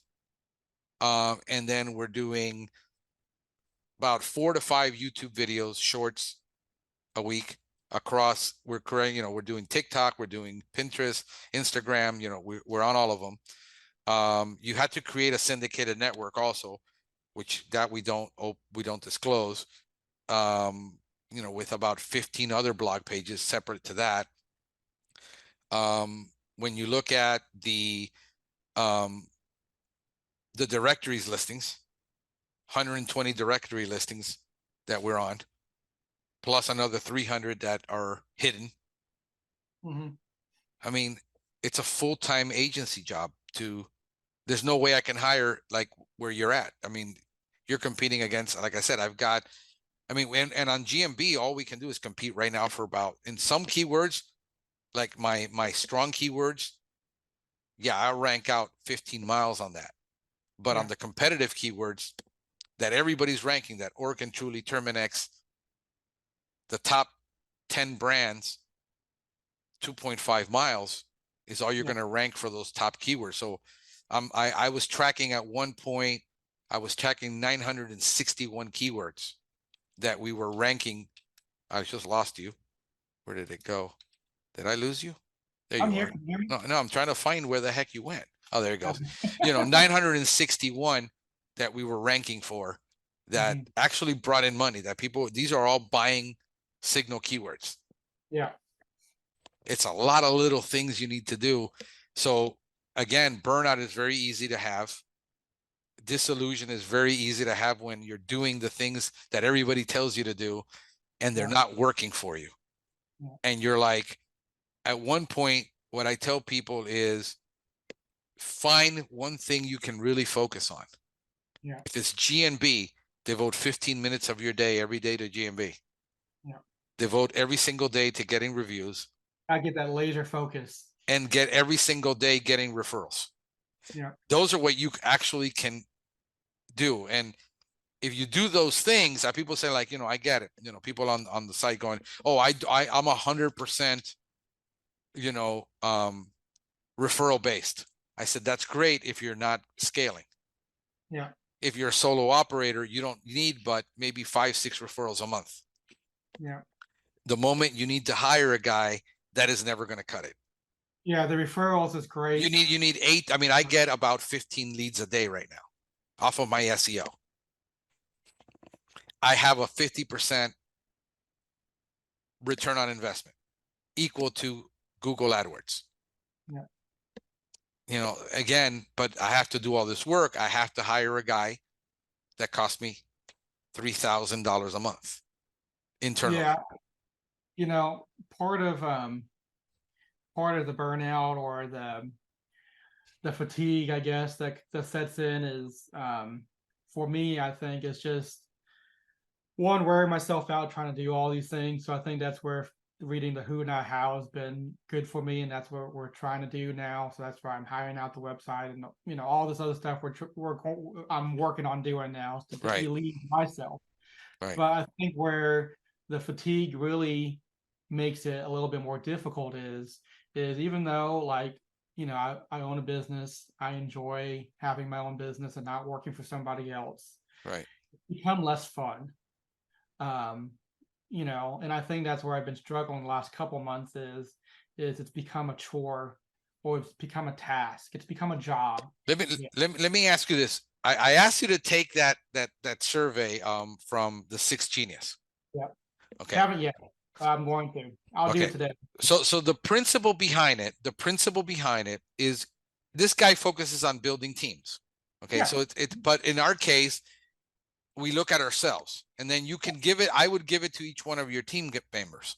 Yep. The reason is it measures you on 6 God-given talents. Yep. Okay. So my strong one is that I am a dreamer. Yep. And an innovator. Yep. I'm an implementer and a galvanizer. 2nd. Now I am terrible at executing on minor points. Like the devil is in the details. I can point out the details. I'm terrible at executing on them personally. Yeah. Eric, on the other hand, he's great at executing. He does have a dreamer because he's a musician, but he's not a big galvanizer. So what I do is we blend perfectly because I can come up with the strategy. I can come up with the plan. I can implement the plan. Like right now, I'm implementing the GMB. Why? Because I'm trying to get this system perfect for him because I can't hand it off to him and let him figure it out. Yeah. I got to hand it off to him. Hey, this is how we're going to do it. He's perfect at just grinding away at that and knocking it out. So the way the 6 Genius works is you got to find out what really motivates you and energizes you again. Yeah. The problem is I'm suspicious and I want you to post it. Yeah. And do a video on it after I'll you make a do it. video. But what I'm suspecting is that you're in that dreamer innovator. You like doing networking. You're a galvanizer. You like bringing people together, but it exhausts you to death to be constantly working on all the little details.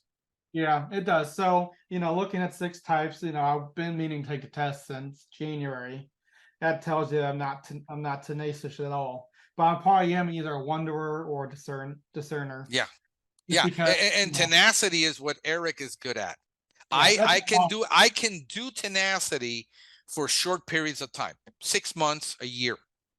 I can't do it in perpetuity as a normal function. So understand when we're measuring this, it isn't like, oh, I can't do it at all for any period of time. Like Eric is like, bro, I know you have so much tenacity. How do you make it 17 years in business? How do you do this? I said, understand that I have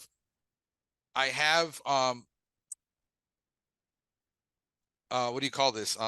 Perseverance. yeah, I'm like a dog with a bone. Once I decide I'm going to go after something, it's like the moment I achieve it, now what?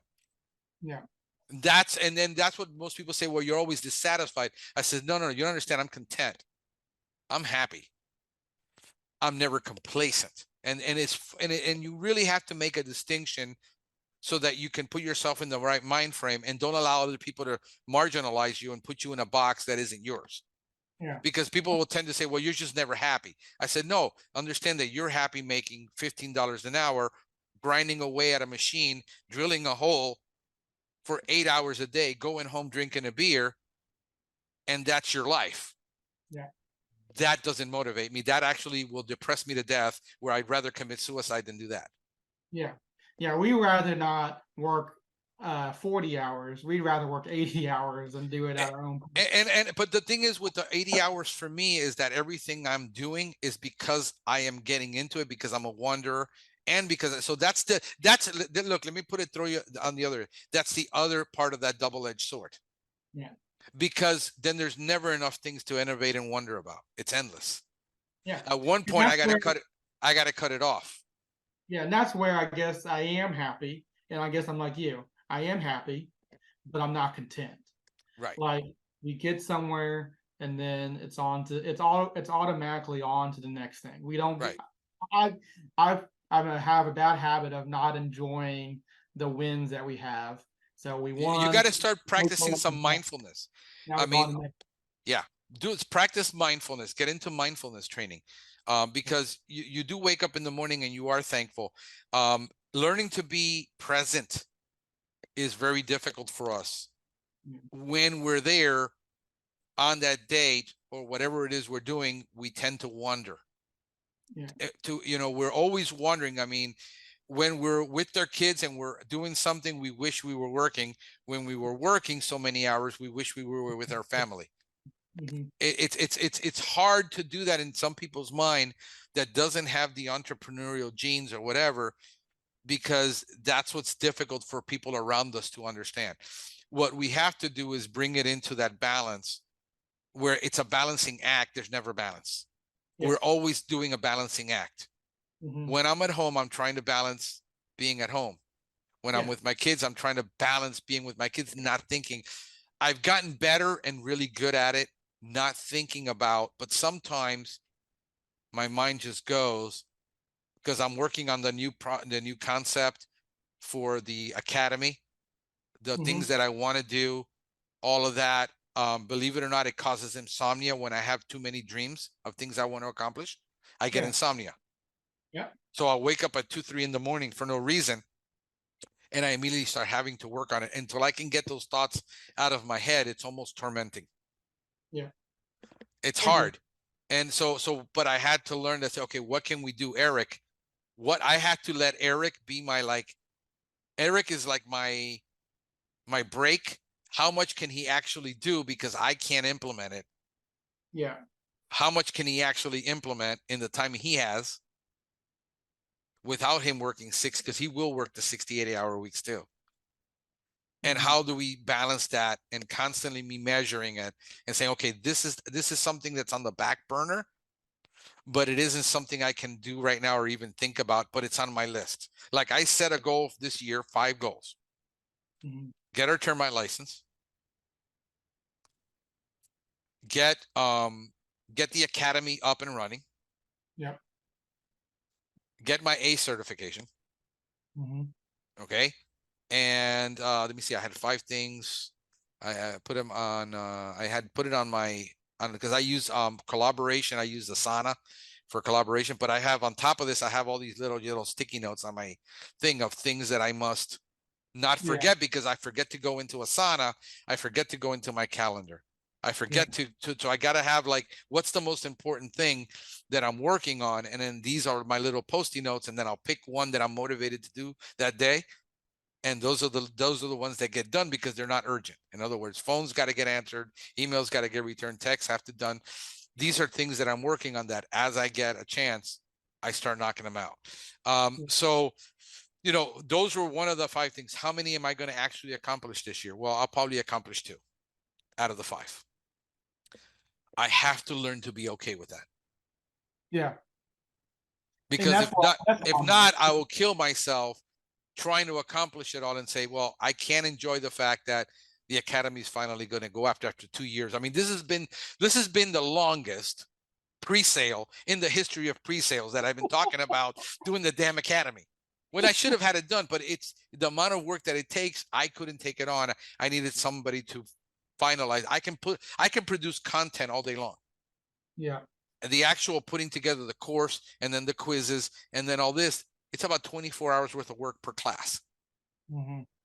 Okay, so Eric is the one doing that. I can't do it. So, and I can't take it on. So now it's okay. I got my academy. We're going to get our license this year. If not, it's going to be January, because it depends on where I planned it. Since January, I didn't find a company to sign off for me until May. Mm-hmm. Everything takes twice as long and over budget that you ever want to plan. Nothing is ever going to go smooth. Murphy is a liar, and so is the devil. So, and sometimes I think Murphy and the devil are one person. Because it's like, dang it, so again, being patient with yourself, being forgiving with yourself, being present and being mindful, being thankful, like, thank God, we thank that we got this done. Thank that this morning we can get to do this. I mean, just practice mindfulness, because it will overwhelm us to think all the things we're failing at, that we're not getting done, instead of the things we are accomplishing. Yeah. And then having that conversation with your wife, like, you just get home and like, hey, a praise report, hey, we actually got this done today. This has been going great. And because a lot of the times people who are not wired like us, her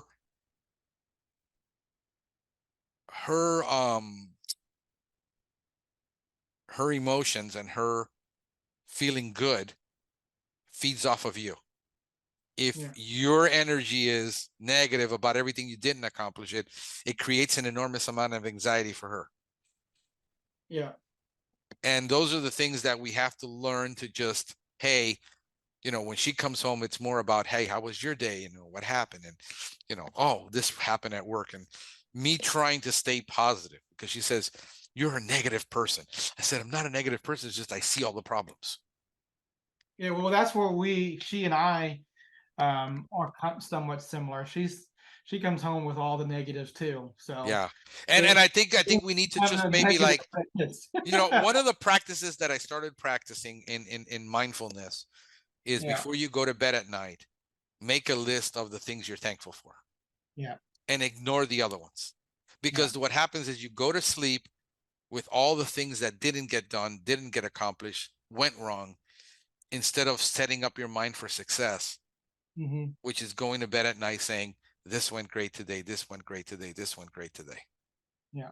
And it really does make a difference, because when you're in the thick of it, especially as you grow, things you will have, in other words, you will never be without the absence of problems and challenges and defeats. And it's just that they're different. Yeah. And they're at it's this problem here, when this problem, remember back when you were starting your company and you thought the hardest thing was getting an LLC, getting a logo, and getting a website and getting business cards. And if you accomplish that, oh my God, this is so amazing. I have a business, but you still haven't made any money. And that was like the hardest thing to overcome. Was creating your company and the logo and all of this stuff you had to do. And now you're like, crap, the hardest thing is how am I going to get that next tech? And so it's par for the course. It's just you're in a more difficult course. The more complex it gets, there's levels of complexity. You learn to manage that when you get there. In other words, don't pick Pete Chopin's brain on what you do at $40 million when you're at 400,000, because it's not going to help you to try to think that far ahead. Well, that's where I struggle, is like I try to reverse engineer. Reverse engineered for the next 100,000 or the next 500,000. Well, I start at the very end. You can't, because it is surmountable. It's kind of like trying to eat an elephant and you have no teeth. You that's the biggest mistake. I got guys calling me all the time. I want to do $2 million. I want to get to a $2 million company, and I need to create a chart of all of my, you sit there on a blackboard. Your organizational chart. And I said, listen, dumbass, where are you at? I'm at 180,000. I said, you're nowhere near looking that far. You're wasting. Organization is you. You need to figure out what task can you delegate. Like if you can get, simple, like sometimes hiring a college kid. I had one guy that said, I never thought about hiring a college kid part-time 2 days a week. I said, if you can just relieve yourself 2 days a week from having to do something, or 1 day a week. If you can relieve that pressure, can you go out and knock on doors 1 day a week? By hiring one person to come in, because you can make more money knocking on doors than you can messing around with that schedule. 1 day a week. Can you take, look, it's something simple, like hiring a cleaning lady for $150 a week, so that your wife doesn't have to come home and clean the house on Saturday. Maybe she can help you on Saturday and spend 6 hours cleaning the house.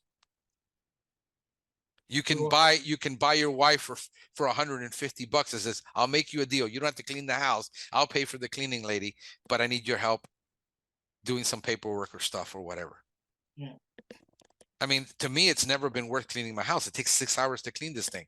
And that's not even deep cleaning. That's just cleaning it. No, that's the biggest argument. $150 it cost me a week, when I can make that on the phone in 6 minutes. No, I mean, I'd pay $150 for it. My wife's like, why am I going to pay $150 to have to? I'm like, because you're buying time back. And that's what I'm trying to get her to understand. Because she's used to that 150. The way we think is, I can make $150 in an hour. It's the same way with cooking. And it's a horrible mindset, because I'm like, so I'm either going to spend 3 to 4 hours creating a meal. On top of, I have to buy all the groceries and everything. I'm like, versus I spend $40, get food delivered, it's made and brought in within 30 minutes to an hour. See, like me, I enjoy cooking so much. I do the cooking at home. I do the cooking, but I can make a meal for 5 people in 30 minutes. I have a grill that I use every day. And so to me, going out is expensive, because it's about, I spend about 60-40. 60% of the time I cook at home, 40% of the money we go out. Especially when you got kids, you're not going to spend $40. I can spend $50 on a cheap meal, and it's $50 for 4 people. So Fridays we do pizza. I'm not going to cook. We're exhausted by the end of the week, whatever. Like, get the kids, hey, just get pizza for the kids every Friday, or tacos, whichever they like. So the idea is, can you delegate tasks little by little versus needing an entire person? Like I said, like, I don't clean the house. It's not worth it for me to spend 6 hours to save $150. I'd rather do this. I can do SEO and put more thing out that will generate in the next 90 days more money than the 6 hours I spent in the house. Yeah. And that's basically, so it's, but I get it. If you're making 15 an hour and that's 10 hours worth of work, you're like, dang it. But what you do is you bring in the money and you say, I'm going to hire the cleaning lady. Yeah. And that's what I've done is like, I'm hiring a cleaning lady. I'll hire this. I'll hire that. I got a rule. If somebody can actually do it better than me and it costs less than $150 an hour, I'm hiring them. Yeah. When it's like, I'm not going to sit here and try to do an awning. It's ridiculous. Yeah. But trying to find a guy to cut the tree, it took me 6 hours. But that was going to cost $1,500. It needed to be done between here and here, no exceptions. And then it needed to be hauled away within this time and no exception. I had less than 5 days to get the gutter guy in here and a tree guy and paint that thing outside. It was cheaper for me to do it, spend 4 days in my house than spending 4 days in endless aggravation trying to find 3 contractors. I wasn't going to install a gutter myself. I hired a guy. Yep. That was 2 out of 3. That's not bad. Yeah. I wasn't going to get 3 out of 3. What the problem, that mentality is, it's like when kids want to get married, this is the kind of person I'm looking for. You're looking for the perfect person. And if you can get 80, can you be satisfied with 80%? It just has to be the right 80%. Yeah. Mm-hmm. Can you be happy with 80% if you get it done? If the answer is no, you got some work to do because you're not going to get it. It's kind of like the perfectionist. I try to teach my people, I says, I'd rather you be precise than perfect. Yeah, and that's where I'm at. You can work precision. You're never going to get to perfection. That's an illusion. We live in an imperfect world with imperfect people. Yeah. Perfection doesn't exist. Now, when you're building a plane, we're not dealing with perfection. We're dealing with degrees of precision. Yeah. That space shuttle needs to be more precise than my car. Yeah. It's just we're dealing with levels of precision, but in a perfectionist mentality, I'm more of an idealist, which is miserable because this is how I think the world should be. And when it isn't, I'm disappointed. I had to learn, I'm not going to get everything I want. I'm going to get, did I, it's like, no, but you're settling. I said, I'm not settling. This is realistic. You're wanting the 6-foot guy with the muscles, and you want him with a brain, and you want him to be also a great business person who has money. And on top of that, he needs to perform well in bed. I mean, you ain't going to get all of it, baby. You're going to end up with me. I can get you 4 out of 5. And then you want, and he needs to have all the time in the world. It needs to be romantic. Yeah. It's like, it isn't happening. It's not going to be, this is what most people want out of a business. I need to find a guy that can do all this. I need to find this person that can do all this. I need the company, and everything is going to, look at how many troubles we had with pest routes over the last 2 years. Mm-hmm. Software that's supposed to run and had tons of problems because they were selling the company, because they were, and then switching is going to cost you $30,000, and it's a constant barrage of problems. The thing is, the more people you hire, the less of those problems you deal with, but your problems are going to be at a higher level. Yeah. Like when you need to borrow $3.5 million and you have a line of credit at the bank, and the bank says, yeah, you owe us $1.5 million and we're calling the loan. Now you got to run around to every other bank in town and figure out who's going to buy that $1.5 million loan. Yeah. You're dealing with bigger problems. They're just different. But again, if you focus on how do I do it better today? How do I go from 200,000 to 500,000? Because the hump seems to be in a company about 5 technicians, where the problems start to get easier, but you got a different level of problems. And at about, how do you get past that 500,000? Yeah. If you can get past that 500,000, so that says, I would pick everybody's brain. Like, if you got 2 technicians, how do I get to 4? Yeah. Because the guy still remembers, the guy who has 4 still remembers what it was like to have 2. Yeah. He hasn't forgotten. Yeah. That's much easier for you to manage than how do you get to 40 technicians? Yeah. It's insurmountable. The brain ache that I get from just thinking about that, it's like, no, I don't want it. And so what I do is I've learned that let me find the next mentor that can show me how to get to 700,000. Yeah. Then the guy who's done 1 million, how do you get to 1 million? Because then after that is wash, rinse, repeat. Mm-hmm. You're only going to have, and it's just basically the complexity of scale. When you have 20 employees, 12 employees, you might need an HR person to handle all the legalities, because you're going to get sued pretty soon. Yeah. So again, how do you manage the stress? Stop trying to take on so much. At least what you're going to take on, you got enough on your plate. Stop trying to add stuff that you're not even there yet Yeah. to handle, because that just overwhelms your brain. You're never at peace. I am never satisfied, but I've learned to be at peace. Yeah. And that's where that's my next progression, I guess. It's just add to your list. I'm looking at this lady right now that she's a therapist, and she brands herself as somebody I can really relate to, because she's about the tough love and getting past the BS. But she's a family therapist, she's a psychologist, and she also helps with mentoring and things. So I'm looking at hiring her to deal with a lot of the issues that I have to deal with at my level, and never discount the fact that you need that help. Yeah. I see a therapist that I have once a week, every 2 weeks. We meet, and has helped me a lot with anxiety, because I am always had anxiety. So I deal with anxiety. I just have to be honest of the things I deal with. I've always dealt with anxiety. I used to have plaques on the wall of Philippians 4. I mean, it's just chronic with me, the anxiety. I've never had depression.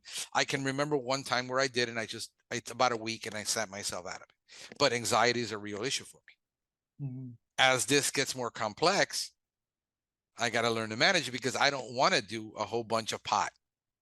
Yeah. I don't do it, but I don't want to do it either. I don't like it. I'd rather do cigars. Some people have to do it. Like, I've got neighbors who are constantly doing it, and that's the only way they can cope. I don't want to do that. I'm more holistic. Yeah. So include a therapist, include someone that can help you with the struggles you're actually struggling, and fix those, versus you going out of your way to talk to all the people that are at this massive level. Like, I love Seth. I think Pest Daily is a wonderful program.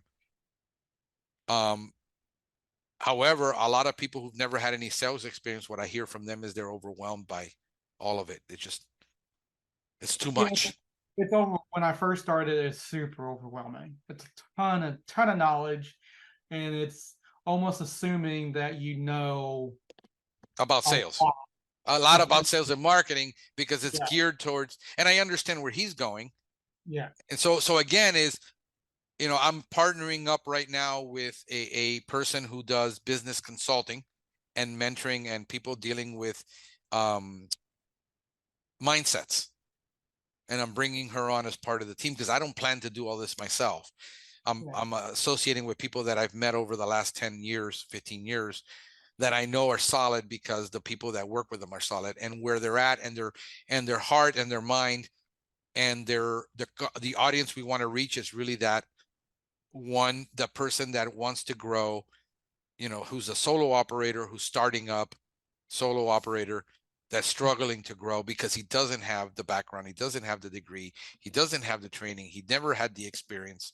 He just went from a tech to a truck. Yeah. And that is 90+%. The percentage that will actually hire us to listen to us is, if I'm lucky, if we can get the 1%.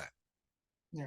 I'm going into this realistically, because they won't admit they have a problem. They don't know how to get help. They can't afford anything. Well, they don't know what they don't know. And they don't know what they don't know. Exactly. So my goal is, I guess I have an audience big enough through the podcast that people know what I'm about. They know they can reach out for help. They know it's not going to, because I mean, some of these consultants want $600 to $1,200 a month. There's no way you can afford that when you're starting out. Can you afford $100 for 2 months or 2 weeks, and then you're going to have a lot of homework Yeah. that you can do to fix these issues, because we're going to identify them really quick, but you're going to have a lot of homework. A lot of the homework that has to be done is right between your ears. The negative self-thought, the negative self-image, the negative mindset, and a lot of the phony baloney that goes on out there that you have to overcome. I think that's the major thing that people have to read. They can overcome that, and they just listen to sound business principles and say, let's get you from here to here to here to here in baby steps.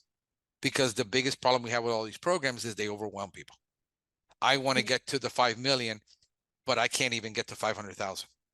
Yeah, I mean, the worst enemy that anybody faces, I think, is yourself. Yeah. Person in the mirror. And so it's the biggest enemy I'm working on defeating right now at the moment. So we got termite problem at a house. Uh-oh. My tech just sent me a picture of what, because it looks like there's like some casings, but that's definitely one of those is definitely a termite.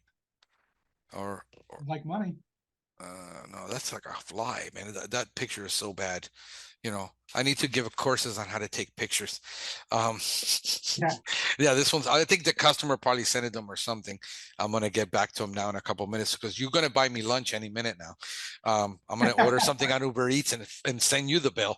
No, bro, but look, again, it's fun talking to you and dealing with a lot of this. I hope that the biggest takeaway is for you, slow down your mind so that you can really enjoy what you've accomplished, because you've accomplished a lot. Let me tell you something. For you to be at, what are you now? How much revenue in 2 years? We're at 2 total, or just for this year? For the year. I mean, what do you plan to make for this year total? What's your budget? We're planning to be at 300,000 this year. Okay, what you've accomplished, you've accomplished 80% more than anybody starting out in the industry. Because I talk to people all the time that won't post this, because I notice when I post stuff that there's only about a point something participation rate, and it's usually by the people who've achieved it. Anybody could do it. I've done it. It's easy. It's not that hard. And then I get the instant message, bro, I've been at it 3 years and I'm barely baking 150. I'm barely making. I mean, I got a guy who started 2 years ago. He can't get past 50,000. Yeah.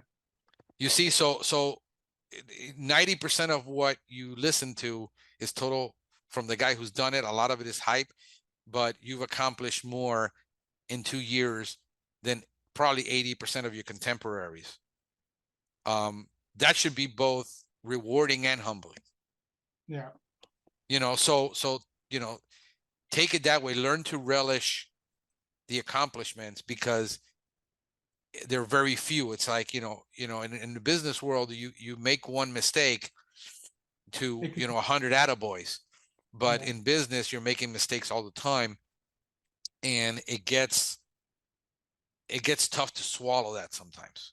Yeah, it does. And so my biggest takeaway is, hey, look, just be patient with yourself, be kind to yourself, be forgiving, and own it when you screw it up, and then say, dang it, how do I keep this from happening again? How do I create a KPI for this? How do I create? And a lot of it, there's no fail safe for it. It's going to happen again. Yep. And that's it. And that's the way it is. It's just accepted that this will happen again. When you don't, you probably have a little bit more experience making hires because you've had to do a lot of it a little bit more, but you can't quit after the third guy screwed you over. That's the biggest thing I think I see the difference is, and potentially me and other people, is I think some people are afraid to fail, or they've been burned, and then it's a combination. The average entrepreneur, after he's failed once, he'll never try again. Yeah. Versus me, I'm like, well, shoot, we'll keep making the same mistake again over and over again. Look, this was my third business. Yeah. So the thing is that if you can make the mistake, learn from it and say, how do I do it better next time? Not perfect, better. Yeah. After hiring 15 employees in this business alone, mostly technicians over 17 years, you can't put a fail safe against that because you don't know 90% of the time what they're hiding until they're on the job. Until you You hire can them. ask all the BS questions you want in the world, do all the assessments, and until they're actually working on payroll, being observed, you will not know. And even then you will be duped. Yeah. And this idea that I can show you how to overcome that, it's total BS. It's that guy gives me a bad gut feeling. Follow that gut feeling. Chances are, after you've paid $2,000 to recruit him, hire him, interviewed, gone through all the process, when he starts working, you figure out the first week you got to fire him, and now you got a hard decision to make because the way you feel is, I failed because I spent $2,000. I feel like an idiot. Yeah. That's the biggest problem that I see with entrepreneurs, is the ability to overcome feeling like an idiot because you were taken advantage of. Guess what? That SEO guy selling SEO is a way better salesman than you are. You got duped. Cut your losses and move on. Get the next guy, cut the losses, move on. And you're going to find that you're going to have a lot of losses. I was reading a meme yesterday, which is hysterical. I showed my girlfriend, who's not my fiance right now. So, we got engaged 2 weeks ago. That's And awesome. yeah. Yes. Yeah, after 18 months, I figured, if I want it, should have put a ring on it, and then I didn't. So then I can't take that loss. So She's a yeah, keeper. so, She's huh? really good. She's a keeper. Yeah, she So is. She's super smart, which makes me wonder why she's with me. I also, why do you even love me? And she gives me a list of things that are important to her. And I said, okay, well, if that makes you happy, I guess I can keep doing that. But it's that it's the fact that you're going to get sold, you're going to get closed, you're going to make mistakes, you're going to go through it. It's going to cost you 10, 15, $20,000 in mistakes. And it's going to be 5 or 6 times before you get it right. yeah. And what happens with most people after the first time they got burned, I'm not hiring an SEO company. I'm not hiring an ad company. I'm not hiring an employee. I'm not hiring a phone service. Well, I think a lot of times is the expectations aren't real. They're not. Most of the So time, it's by what you've heard on a podcast, read in a book, read on a blog that is trying to sell you something. It isn't so the that real so thing. when people talk to me about different things, like I'm using the Go High Level platform for tracking sales and stuff, and Right. I'm going into lobster marketing, Right. and you hear a lot of negative about like the lobster market. I've heard nothing but like negative, and which I don't know. I'm going into it anyways. I'm hard headed, but I think a lot of it when I push through a lot of different things is just the expectations. Yeah, Like when I've seen that some talk just with to the just man, to just to get not give them a plug, but I used lobster marketing. It didn't work for me. yeah, But again, look at the market I'm in. yeah. I'm in a super Well, hyper. you're in super. So what I found, because I'm doing analysis for a couple of other people that are using them, Yep. and I said, honestly, when I look at the analysis for you, they're producing killer results. Yeah. The problem is you can't afford to keep paying the $700 a month because the ROI, but I'm looking at the SEO analysis. Actually, it was really good, but they're in a non-competitive market. Within 5 miles of them, they only have 2 companies Yeah. battling it out. I got 13. So again, what are the expectations? You don't know enough to ask even the wrong question. Yeah. And that's where, so to your point, yeah, you're hiring them. It could work for you. The only way you're going to know is when you evaluate it. How much is it going to cost you to build a page for every market? It's about the same everywhere. It's $150 a page. Yeah. I just have to build 1,500 word pages. I can't get away with. Yeah. I got some pages I built out in order to compete. I had to make them like 2,800 words. Yeah. How are you going to pay $280 when the average is about 10 cents per 100 words. Yeah. It's going to cost me $280 to build that page. Can you afford to do that? What is the ROI on that? It's usually out 90 days for us. Yeah, My, well, st- that's the thing my too. stuff gets People, ranked right now, but I have domain you authority. built 17 years into it versus, Exactly.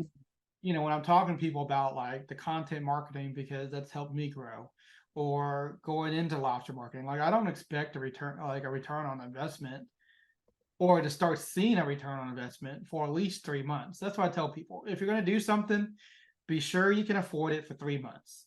If you can afford it for at least 3 months, then you can kind of have a gauge on where it's going to go. Yeah, I just did one for a buddy of mine who's in West Palm, and I actually sat on the call with his SEO company that he's looking at, because I don't do it. I don't want to do SEO. And I grilled that guy to the wall, and I got him to tell him the truth. And I said, he's charging you $2,500 a month. The expectation is you're not going to see a result for 2 years. Yeah. Can you afford it? Yeah. That's what it comes down to. I mean, that's the reality. But when I do the analysis and I said, here's what he's going to do. He's doing a press release every week.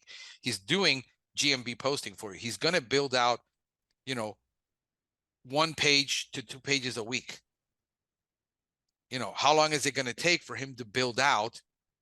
This is where my speed matters, where I rather do it in house, because in 30 days, we built out 50 pages. Yeah. Handcrafted using AI, but they're tailored to us because we trained our AI machine, our GPT chat. That's the reality is, but my pages will rank right now. If I build up those pages for my niche keyword, 2 weeks tops. Right now, some of those pages are ranking. Yeah. But I got a 19 domain authority with a 17. It's a 10-year-old website that has been ranking for 10 years, who is the authority in that field, which is eco-friendly, natural, organic pest control. Mm-hmm. All we care about is the 1% that is looking for that. Because I got, between Dade and Broward, I got 5 million people. And so those are the expectations. When I'm talking this level versus your level, I'm creating 10x the content you are. Yeah. You can't have the same result. Now, could you have it in a market small because you have no competition? Yeah, well, that's the difference. So I think, so what you're doing 10x in a market that's already doing a lot.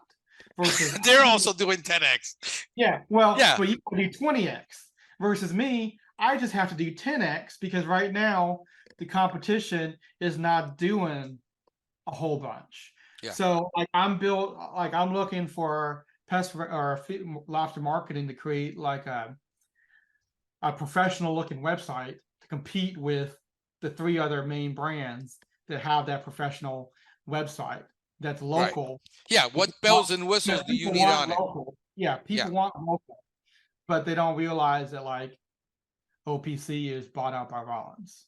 Right. So they're still local, or Black Diamond is now national with different branches in different places, right. Even started out here. Right. But people don't understand that. People don't care about that. They just know, oh, this is the local team.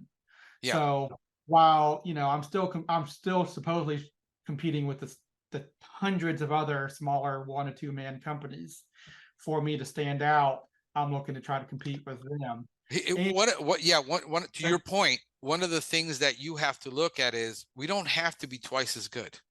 No.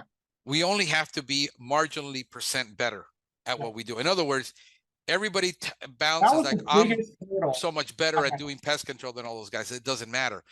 Yeah. You have to be 1% better at marketing, 1% better at sales. You have to just be marginally better than everybody else in your market in order to beat them out in that arena.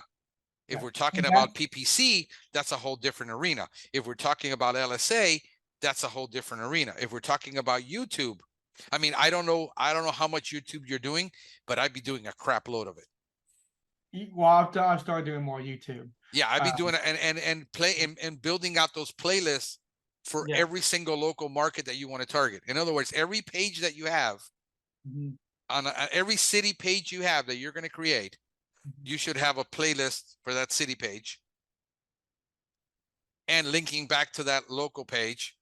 Yeah. And then sending that out to TikTok and doing, micro content from that. But you should be doing a ton of it because, believe it or not, more and more people are going to YouTube for local search. Yeah. Because they want to see what that company is saying. They don't want to read it. They just want to watch it, see it. They want to hear about it. And people are underestimating the power of YouTube when I figured it out 10 years ago. Yeah. And all of my leads, I would say that at least 50% of my L&O leads come from YouTube, not from pages. Yeah. So figure out what they're not doing. You know, that personal value is by creating those videos or pick blogs or whatever to create that in your groups, in your own groups that you created. Yep. I'm the only guy that has a demo video. Everybody is saying, don't use this, don't do that, vacuum. How do you teach a DIYer to vacuum from a text that you just posted? You should be vacuuming to collapsing that population. Where does he vacuum? Yeah. Not understanding cracks and crevices and thigmotactic insects. Yeah. But I have a demo video that works every single time that if you just follow it, it's super easy. I don't have to get into entomology to teach them how to do it because the video is already entomologically based. The protocol is entomological. And this is where I'm talking about that everybody misses it. Everybody criticizes me for it. But yet every time you see somebody, oh my God, this is so amazing. Why doesn't I even got other members sharing my videos now with your members in your group that you own. It's just that, man. It's just figuring out 3, 4, 5 little things you can do. Yeah. With success every single day without going so broad. Because we can try everything. Like people, I tried everything. We tried everything. I've tried a lot of things, but I know what I'm good at. Now we're getting good at ads. But I'm figuring out how to get $6 clicks versus $28 clicks. Well, that's the thing, everybody wants to compete with Google. And I tell people I have to play small ball or money ball. I can't, there's always going to be somebody that's going to outspend me, no matter how big. Somebody's going to spend more money than you. And that's where, talking about finding, one thing or whatever that you're good at and honing that and capitalizing on it. That's where the content marketing really helped for us. I don't know if I'm terrific at it, but at least I just do it. Is put out content for people. Yeah, figure out who the guys out there that have the big following and just knock it off. And that's kind of what I've done. That's all you have to do. With the big three that we talked about. Yeah. They have more followers than I do on their page, but I get more engagement than they do. And we're knocking it out of the park with that. Yeah, I mean, I that's why I say just find 2, 3 things that you can do exceptionally well, better than your competition is doing because they're ignoring that area. Yeah. Most of your competitors, most of your little guys are ignoring YouTube. And if they're doing it wrong and they're not doing it consistently. I would rather you pick 3 little things you can do consistently over, let's say 9 months. 3 months isn't enough of a sample. Do it 9 months. See what starts happening. The problem is I put out 2 videos. Everybody wants an instant ROI. I did a YouTube video and it doesn't produce ads. I don't have time for it because you don't have time as a solo operator. Yeah. You don't have time and you don't have money. You're screwed. Yeah. So you got to make time. So figure out 2 to 3 things you can do that maybe you can put 15 to 30 minutes a day in. But I don't know anything about video editing. What does it matter? Load it up raw without any bumpers, without any music, without anything. Just load it right up to YouTube and don't edit it. Just make sure what you said isn't screwed up. Yeah. Oh, but I got to learn video editing. I got to learn this and I got to learn. You don't need to learn anything. I mean, I'm just doing a trial right now for Canva on their new AI to generate images. I just finished generating 18 images this morning in 15 minutes for 15 blog posts I'm going to do on GMB every single day, because I have Bright Local and I basically load it up, and for an entire week, it's going to do it. So this will take me about 2 hours a week that I dedicate to my GMB posting. It's already done for the whole week in 2 hours a week. I'm outdoing my competition because they're posting every 4 days. Yeah. So figure out what can you do a local video of everything that you're doing in the field, every single stop. Take a picture of every single stop in front of every house with your truck, even if it's just your truck, even if it's the B&G on the ground. It doesn't matter. Why? Because it's geotagged in the areas you want route. People say, how do I get route density? It's so expensive. I said, no, you go around with your truck and every single stop within 5 miles of your house or where you are, take a picture of every single stop and then post it every single day and upload every of those pictures because they're already geotagged. There isn't anything you need to do to them. You don't mess with them. You just post them every single day. Every single job you do, I get a review. Every single job, get me a referral. Every single job, every single stop, put a door hanger in that 5 mile radius. Why? Because in a year's time, you'll have 100 accounts, but you got to wait a year. And you got to do it every single day for a year. But would you rather have 100 accounts within 5 miles of your home where you start, or would you rather drive all over God's creation for the next 2 years and then say, I don't understand why I'm not making any money after 2 years in business because I ran all over God's creation. I'm running 45 minutes that way for $159 initial and then running 45 minutes back.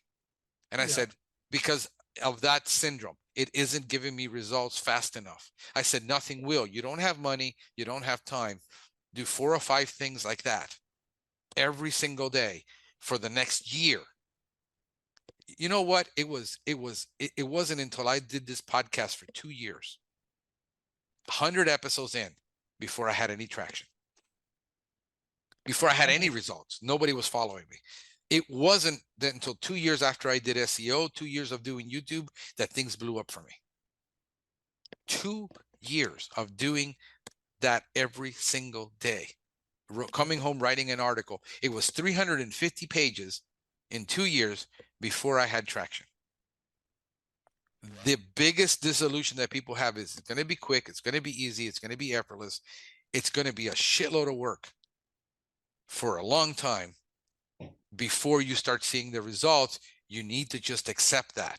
If you can accept that, there's ways you can accelerate. I can show you ways like I'm doing now. I'm going to be doing actually an SEO mastermind and an SEO master class, because when I talk about these people, they're going to get overwhelmed. I realized the overwhelming. I said, I would just say, look, you got 15 minutes a day, 15 minutes a day. Let me show you my GMB strategy with 15 minutes a day. Do that consistently for the next year. Watch what happens just on GMB, 15 minutes a day. Just that alone. No, but I need other stuff. I want to do everything.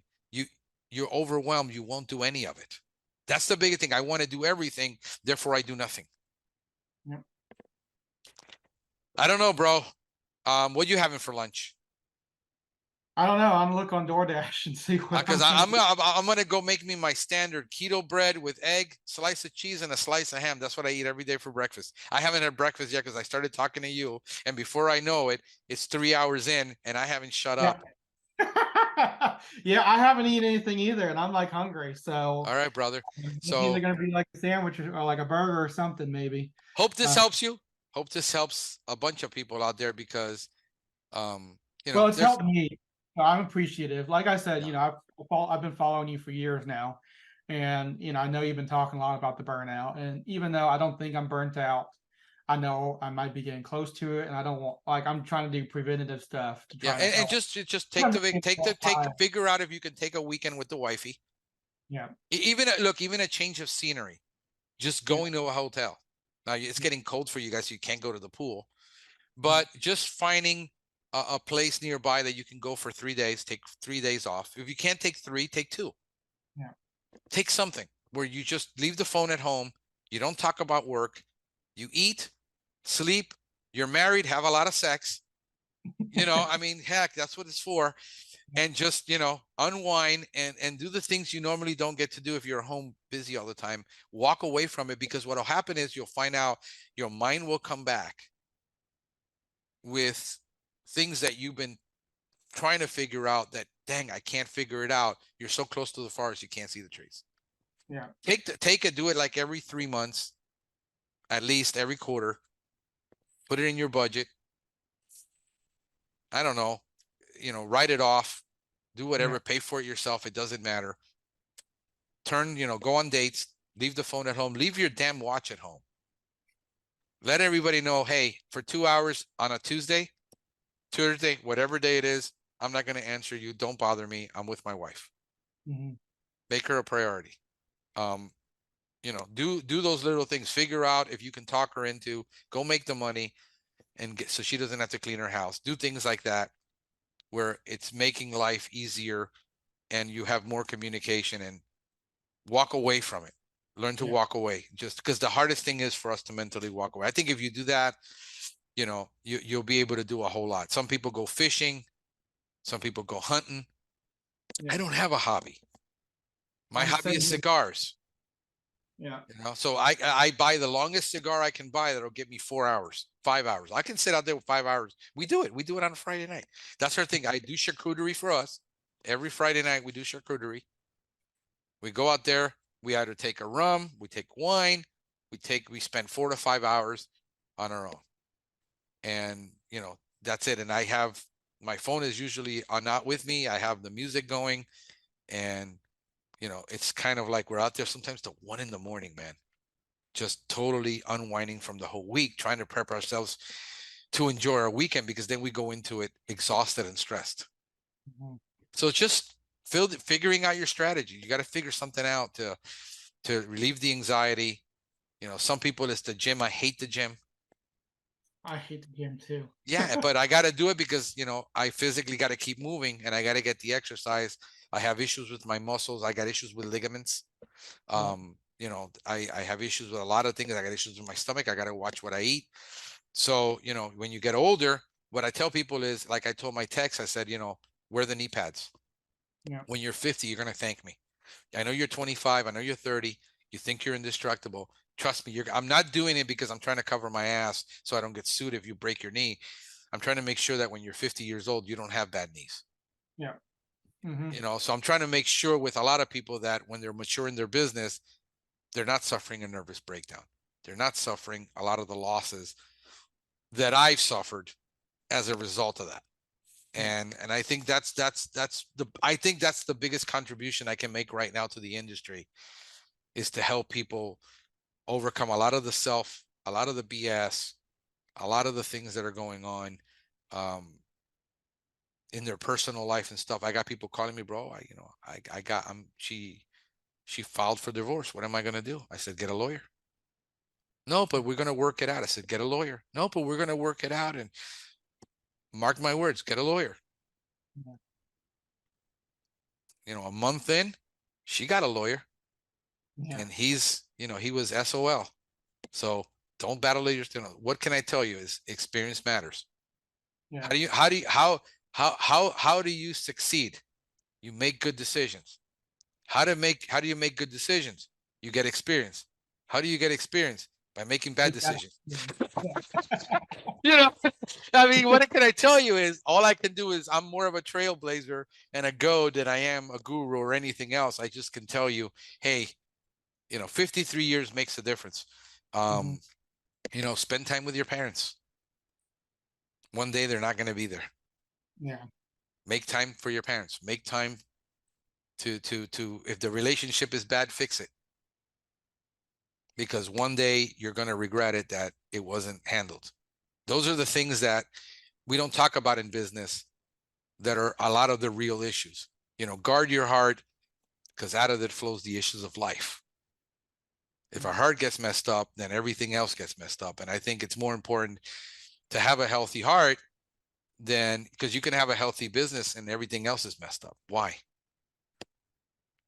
let's just do that. And I think that's probably where I'm at. I think, what happens to me is important because it's happening to other people. And how do we get through it? How do we get through it together more than, am I going to make it on the PCT 100? Yeah. At the end of the day, your kids are not going to care. Yeah. Nobody's going to care when you're in your deathbed. Trust me, it's not going to matter. Mm-hmm. It's going to be the relationships, going to be the people. It's going to be, the life that we led, the example we gave. That's what people are going to remember. That's what our kids are going to remember. My kid doesn't, I don't remember a darn toy I had. My kid's not going to remember all the toys I bought him. Mm-hmm. He's going to remember that I was consistent, that I was there, that I was loving, that I was kind. I tell him every single day in the car, I love you. And I said, Papi, I love you? And he says, yes. He's 9. He says, yes. And he says, how do you know? Because you tell me every day. That's how you tell me every day. So, how does my daughter know I love her? Because, I have time with her. I have the dates. I have the affection. I love you. You're the biggest treasure of my life. I know that. You know why it's important? Because one day I want her to find a man that tells her I love you every single day. She's not going to if she's going to look at the material things because all I gave her was money and I gave her luxury things and I gave her all this, that's what she's going to look for in a husband. And they're both going to be sadly disappointed. I'm not raising good kids. I'm raising good adults. And so it all starts there. And if things are messed up, being divorced, it makes it doubly hard. So I have to work doubly hard at that. And it's hard for me as a man. It's harder. It's easier for me to work at the business. It's harder for me to work at that. But I realize that's going to produce a dividend and a return that I'm never going to get over here because this is fleeting. My business, half of the time, I don't even want to do it anymore. To be honest, I'm trying to build this thing as fast as I can so I can sell it because there's no real pleasure in just doing the business. The pleasure is, my biggest pleasure was when the biggest reward I ever had, rewarding job that paid me the least, was when I was a youth pastor. Having these 4-hour conversations on a bus, picking up a kid after school so that he could go to youth group at night, was more rewarding than anything I've ever done in business. The things that I love the most make no money. Yeah. And so the money has never been my motive. Why do I spend 3 hours with you? Because for the rest of the week, this is more rewarding than anything else I will do the rest of the week in my business. Other than be with my girl and be with my kids. Yeah. Nothing else is good. The business will never satisfy me. I already know that. Yeah. It never has. It's almost like a necessary evil to do the things that I want to do. And that's where I see my business as. It's just something to make money so I can do other things that I enjoy. Yep. And so what we got to figure out is, so don't take it so seriously. Don't make it so hard on yourself. I'm learning to laugh a lot more than I have in the last couple of years. It's been a dark 4 or 5 years. Yeah. And that darkness does take a toll on you. And I'm learning to try to laugh again at a lot of the things in life. Thank God I got a good woman that says, you're cranky. And my daughter, you're cranky. They're like my barometers, you're Mr. Cranky Pants. That's what my daughter calls me, Mr. Cranky Pants. Because, but I've been a lot better in the last couple of months. I've been going to therapy and, dealing with it and being cognizant of when this and, having to lose technicians and having to lose this and nothing works out, waiting 3 months for a part for the van, the other van is falling apart. I need to get rid of it and sell it. I can't fix this one. It's like, what the hell? I just wake up in the morning, be thankful, go to sleep, be thankful, have these conversations. People are like, man, why do you spend 3 hours on the phone talking to all these people? I don't know. It's more rewarding than anything else. It's therapy for me. It's more therapy for me to do a podcast because we get to deal with it. I mean, at least I try to be honest and transparent about the reality of what's going on versus trying to pretend I'm this with a made up stage behind me and, oh, everything is just, sunshine, you know, rainbows and unicorns. So that's it, brother. I think All I'm gonna right. go grab lunch, man. Thank you so much though for being on and I appreciate you having me on. We should doing definitely do it this, and then sometime. just keep sending me the videos, bro. We'll you're gonna be the next Stephen Van Tassel in Indiana. Okay. I mean, yeah, bro. Just keep sending me. We'll put them out there. I mean, if anybody wants to be part of this team and put on a video, we'd be more than glad to put it out. If they're doing something, keep your journey, bro. It's fun. You got a good mentor. Yeah. Chopin has actually done it. He was doing the whole mentoring thing and doing that. So my girl is probably at the doctor now, so I'm gonna have to call this quick because she was going to the doctor to get a test today. But she's on the phone now, so I'm gonna go ahead and end it, bro. Thank you so much All for right. being on. Let me Yeah. answer this, Okay. and I'll talk to you in a bit. Take Yep. care, brother. Bye. Bye.